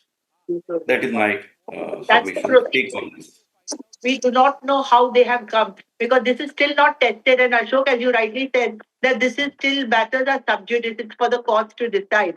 So it may not be appropriate for all of us on this as the lawyers to really, sort of get into it to any kind of a situation. But I think what Arnab is trying to say is that what could be the motive? That is a very general question.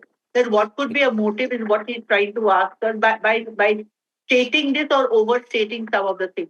I think the point I'm making, Mrinalini, is if you look at it, I am not a lawyer, I don't know, but it appears to me, you people are the big lawyers here. It appears to me that Priya Sachdev has overstated her case to start with. Yes. Huh? Yes. Has someone misled her to doing that? Yes, misled her. Yes. Perhaps lawyer, somebody's putting this up for her. Overstating is not advised by lawyers. Lawyers always say that it is better to be very factual and not overstate. Better to understate and then make an amendment if required. Overstate, if you overstate, then you are subject to questioning. Yes. Somebody's going to find holes in your argument. Yes, of course.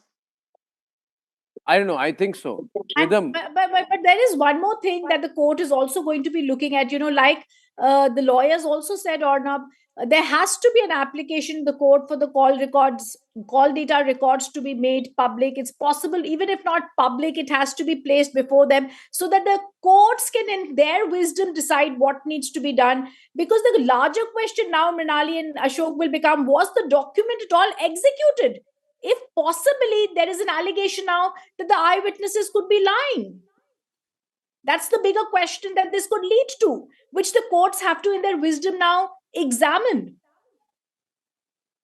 Yeah, I guess, Prem, last word to you, Prem. In fact, in my view, one statement may require them to look at all the statements with a microscope. I tell you one thing. My feeling is that it's a bit of a catch-22, Mrinalini's lawyers put this in that she was present. Yeah. Now they'd be regretting, why did we say she was physically present? It would have made no difference whether she was in Honolulu or present there. Right, Mrinalini? Innocuous statement. If Mrinalini had been the lawyer, she would not have allowed it, I think. Okay. It always asks, it's better to understate than overstate. Well, don't overstate, you have nothing to defend. Understate is the lesson lawyers are taught. Somebody's made a mistake here. I thank you very much. This is quite interesting, is all I'll say. I'll just be understated in saying that rather than overstate myself in that this is all very interesting. Now at 9 p.m. tonight, I'll tell you why I support the government when it says that this 10-minute delivery should stop. This 10-minute delivery, I don't know who does it, Blinkit, Swiggy, Zepto. Why are people in such a hurry? Who makes money by forcing gig workers to deliver that parcel to you in 10 minutes? Is it practical? Does it threaten the lives of people? Or is it completely exploitative? I think it is completely exploitative and totally unnecessary. Details when I'm back. Quick breather. Arnab will be right back with the debate. Powered by Century Ply Club Prime. Raho befikar. 13,000 placements last year. At Amity, we are committed to nurturing passionate, hardworking and proactive professionals. थोड़े में ज़्यादा स्वाद ये तो है इसकी खास बात। वाओ मामा क्या स्वाद है? अरे मेरे राजा। सबका राजा और प्योर मसाला। केसरिया से मन जोगी हुआ रे, दिल झूमे देखो मतवारा हुआ रे। केसरिया से मन जोगी हुआ। हर पल मनाओ केसरी त्योहार। विमल, बोलो जुबान केसरी। दादी के हाथों का जादू और खुशबू से महकता घर, माँ की मुस्कुराहट और खाने की सुगंध। MDH गरम मसाला, क्योंकि हर रिश्ता है स्वाद से जुड़ा। मुस्कुराए लड़खड़ाए जिंदगी, चाहे जो भी हो। सर, पेशेंट के लिए कौन सा रूम प्रेफर करेंगे आप? जिंदगी भर के प्यार का कोई रेट कार्ड नहीं होता। Tata AIG health insurance, with you like family, with you always. Our pure Shahi Paneer Masala. Delicious, healthy, every day.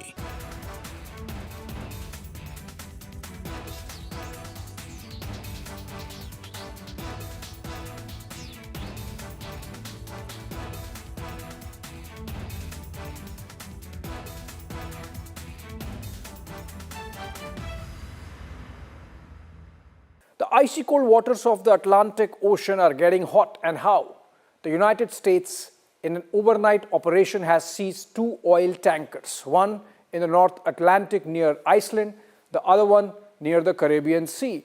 The one caught or seized near Iceland is Russia flagged, and the one that's caught near the Caribbean Sea was apparently a shadow tanker, a dark tanker carrying Venezuelan oil to China. Now, both the tankers were carrying Venezuelan oil, which is sanctioned by the United States. There is an embargo.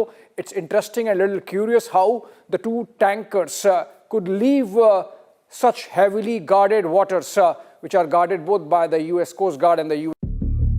Sir, can we ask you a couple of questions on your relationship and the agricultural land that you had bought along with Priyanka Vadra and Robert Vadra? We've been trying to get in touch with you and ask you several questions on the land deals that you had along with Priyanka Vadra and Robert Vadra. Why are you trying to avoid the camera, sir? CC Thampi, we've asked you several questions and wanted to ask you about your land dealings.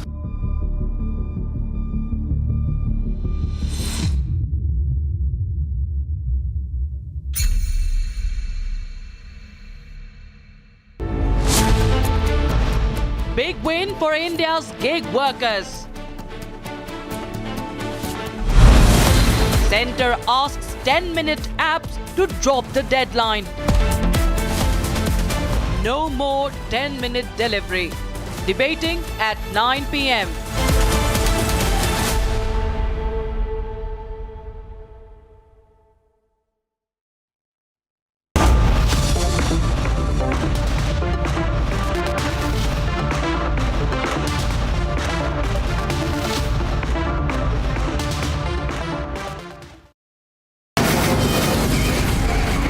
From the Republic Media Network headquarters, it's time for Arnab Goswami on the debate.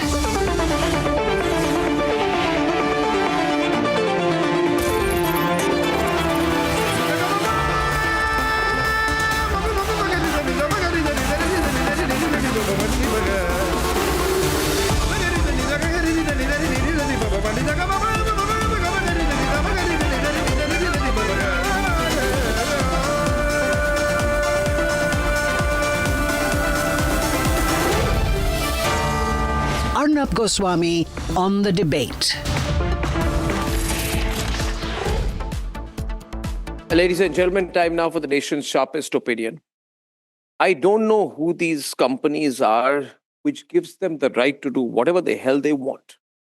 Ladies and gentlemen, to have this 10-minute delivery made into a corporate profit-making structure is unforgivable. They are all competing with each other, I'm told. Swiggy, Zomato, Zepto, Blinkit, I don't care less. I couldn't care less. But if these companies are trying to say that we'll deliver at your doorstep in 10 minutes today, there's nothing to stop these people from saying we'll deliver in 5 minutes today or we'll deliver in 1 minute today. For these people, it is a race to the bottom as far as ethics of this whole 10-minute delivery, 5-minute delivery, 15-minute delivery are concerned. These companies pay very little to the gig workers. They know, more importantly, whichever these companies are, we must all investigate this, which companies are. I'm told Blinkit is one of them. What is this Blinkit? Zepto. And we call all these people who run these companies Zomato. We call people who run these companies to be tech whiz kids. They're not tech whiz kids. What is being a tech whiz kid? In create a situation where you deliver food. Piyush Goyal is absolutely right. These people claim they are unicorns and all that, but what is the great commitment these people have to this country? These people, I mean these companies, who make a lot of money and then who give minimal wages to gig workers and then tell these people that you deliver it in 10 minutes. Can you imagine? I asked people here today, people like this fellow, what's his name? Deepinder Goyal. Apparently, he runs a company with a market capitalization of 2.67 lakh crore. I don't know whether that is true. I'm told he has 55% market share.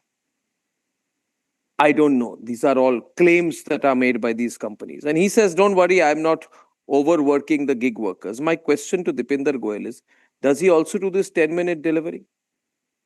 Now, they say, no, there is no 10-minute timer or countdown on the delivery app.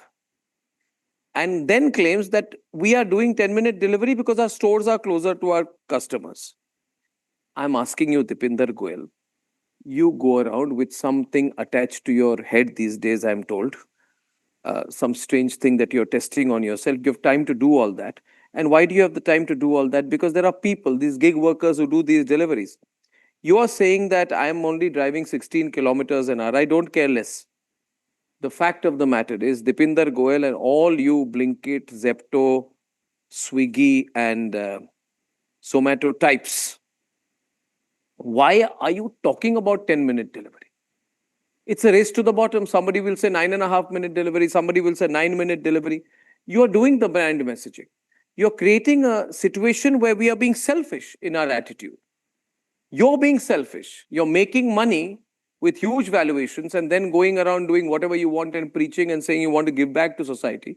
You don't want to give back to society. You want to give back to society, then stop this 10-minute delivery, time-bound delivery. Why did you use it in your branding? My question to Blinkit and Zepto is, why did you use it in your branding? Did you ever think about the person who's under pressure to deliver in 10 minutes? Did you think of the person who can get into an accident on that two-wheeler? Did you think of the families of these people? Did you think of other people who can get into accidents because of these gig workers?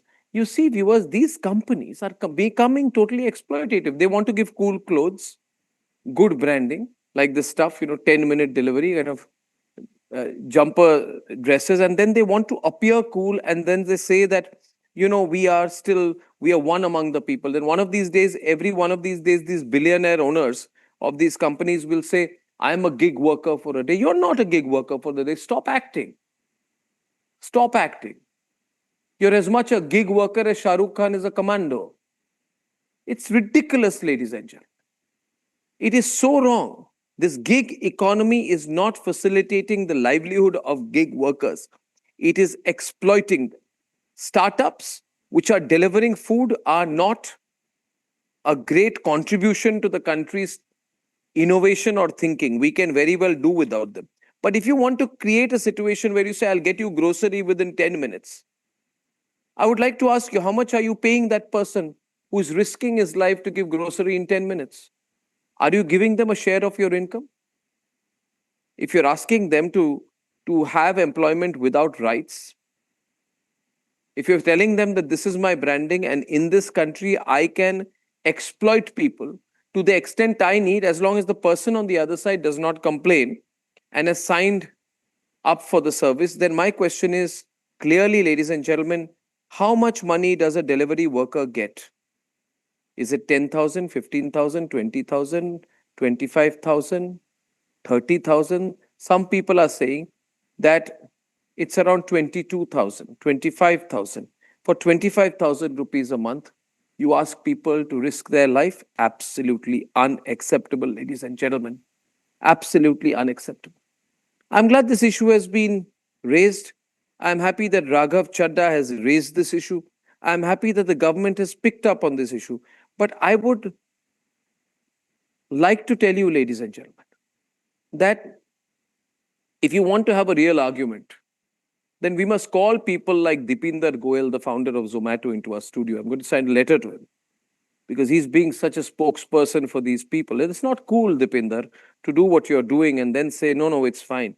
Your assumption that what you think is fine so that you can continue to increase your valuation is not the right way of looking at it. No more 10 minutes, we say. And I request all of you, the viewers, to also rise up against these companies and please tell your family members, please tell others that let's stop exploiting these people. You don't create a situation. And even if you say, no, it's fine, somebody wants to be a permanent employee and therefore they are agreeing. The question is, did that person have a choice? We are in a country where still there is so much unemployment.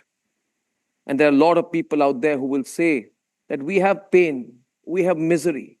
We know we are being used. We know we are risking our lives. We know we are stressed.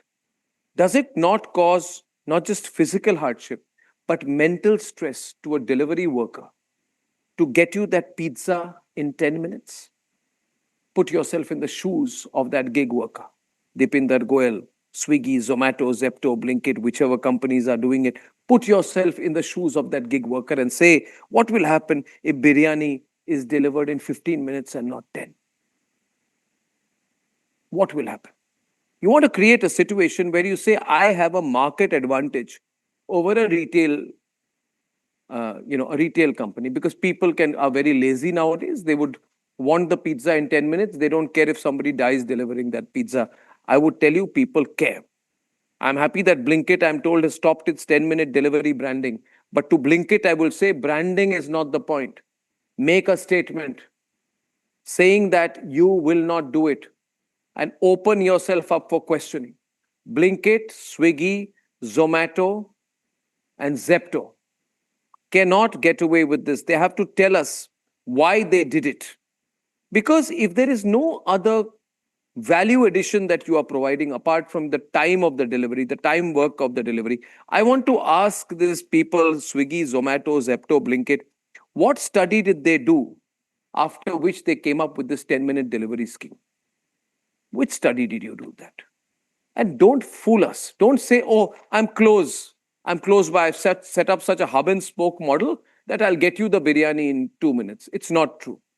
Is there anything written that if a delivery is from a place more than 1.5 kilometers away, then it can be, because it will take time to deliver to your home. Assume 4-5 minutes for the transit within your residence welfare association or within your building. Would you then say effectively the time for travel is 5 minutes? Despite the traffic, despite the roundabouts, despite the time, you still are promising a 10-minute delivery? And viewers, please do not fall prey to these quick commerce companies which are doing this. Tell them to stop. Refuse them. Reject them. Make them sensitive. Ladies and gentlemen, it's easy to build valuation without empathy. Let's stop doing it. Let's debate.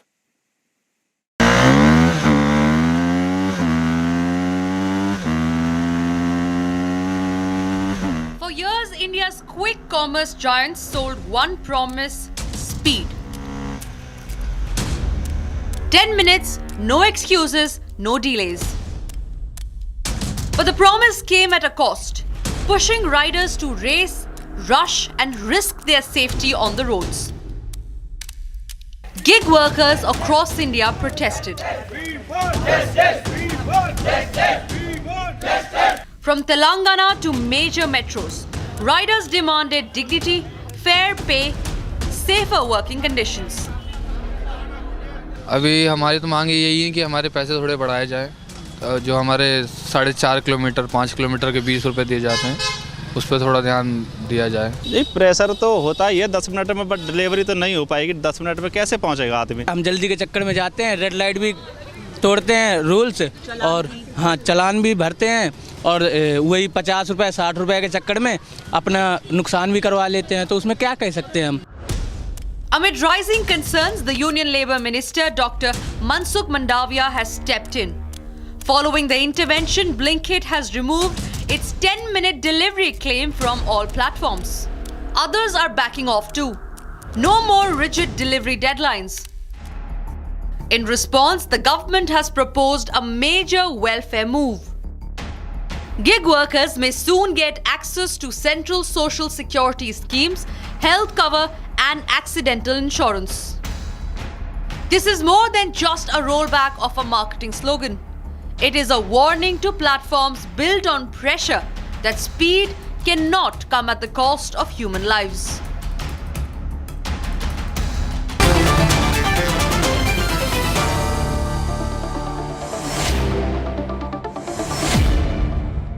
I haven't heard of a more stupid and exploitative thing ever. Stupid, exploitative, unreal, profit-seeking, empathy-less, mad, crazy idea than 10-minute delivery. If you leave these people to it, let me tell you, Sushil, they will promise 5-minute delivery, 2-minute delivery, 1-minute delivery. They won't care about the red light, challans, accidents, people dying, injured. They don't give a damn. Valuation. They have to build a subscriber base, you see. They have to go back to their American or Korean or God knows what investors and say, see, this is how things happen in India. There are so many people to exploit. And then these people will say, fantastic, well done. And then we will call these people, Sushil, on forums and say, these are the tech whiz kids of India. What hogwash, whiz kids. No, Sushil, this is, I'm so happy this is happening. I'm opening the lines. I'm telling you today, these are not cool tech whiz kids. These are people who have mastered the art of exploiting the poor. And let me tell you, to the middle class and upper middle class that wants its pizza delivered in 8 minutes and 10 minutes, think of the lives at stake. Piyush is on the call. Call in today. Reject these companies for doing what they are doing. And I'm saying, where is the compensation? Where is the compensation on these companies for the damage they've already done? And then you want to say, I'll wear this thing on my head. I am the new Elon Musk. I am going to test something, chip on my head. I am a whiz kid. Rubbish, you're not. You're not. Open the lines. Piyush is going first. Piyush. I'm welcoming everyone. Subhranshu Singh, fantastic voice from the world of business and marketing.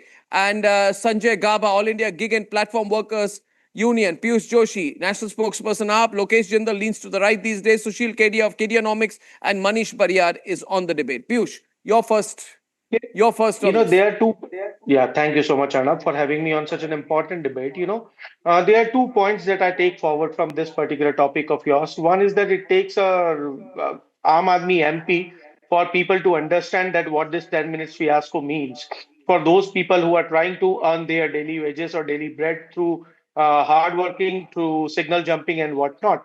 So, bravo to Raghav Chadda for bringing this issue to the forefront, for speaking so ardently and so strongly in favor of those who can't speak for themselves.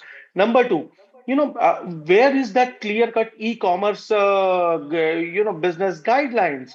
Unless and until the government fixes those accountabilities, until the government forms a law for the functioning of those e-commerce companies, we are always going to see the They are exploitation one doing way or the whatever the other. hell they want to do. It took a nationwide strike by the gig workers platform. And earlier, before that, the government did not say the gig workers are doing a good thing. Because the government is counting the gig workers as the job creation. The prime minister at the highest of the state from the Lal Killa has mentioned that the gig economy is contributing to the India's bright picture of economy. So that's the vision of the honorable prime minister for employment generation. That he is counting all the gig workers. Is it contributing? Is it contributing only into the pockets of those who are exploiting the gig workers with their big valuations? We have a big debate on lots of callers tonight. I have Lokesh. On 9th of December, when the labor code was enacted, was basically put into action. Over there were clear-cut guidelines for gig workers. Social security welfare schemes were announced, social protections were introduced, and conditions were laid down. Sir, get your facts correct. In the labor codes, Lokesh, it is just similar to the internship scheme of the honorable prime minister. Allow me to complete. It is similar to the The internship minimum scheme. wages What were happened to be those applied interns? for the gig workers. They were to be. Well, it doesn't happen this way, bhai. It doesn't happen this way. Where is the guideline for the e-commerce Now I don't companies? understand. One minute. Now I don't understand. So why doesn't the Blinkit fellows and all Zepto come here and talk about this? They're happy to go everywhere else. We present these people as some innovative people. They just made money. Come on, Lokesh, listen. 1 minute, Lokesh, listen. I want to know from Blinkit that, dear Blinkit, do you now solemnly swear that you will never try to implement directly or indirectly a 10-minute rule? Will you therefore say that we care for the safety of the gig workers? We are no longer in the 10-minute delivery business. This statement must come out. Sushil, this statement has to come out. It has not come out. There's no way they can avoid. Sushil, yeah. Open up. I have one simple question. If 10 minutes is too risky,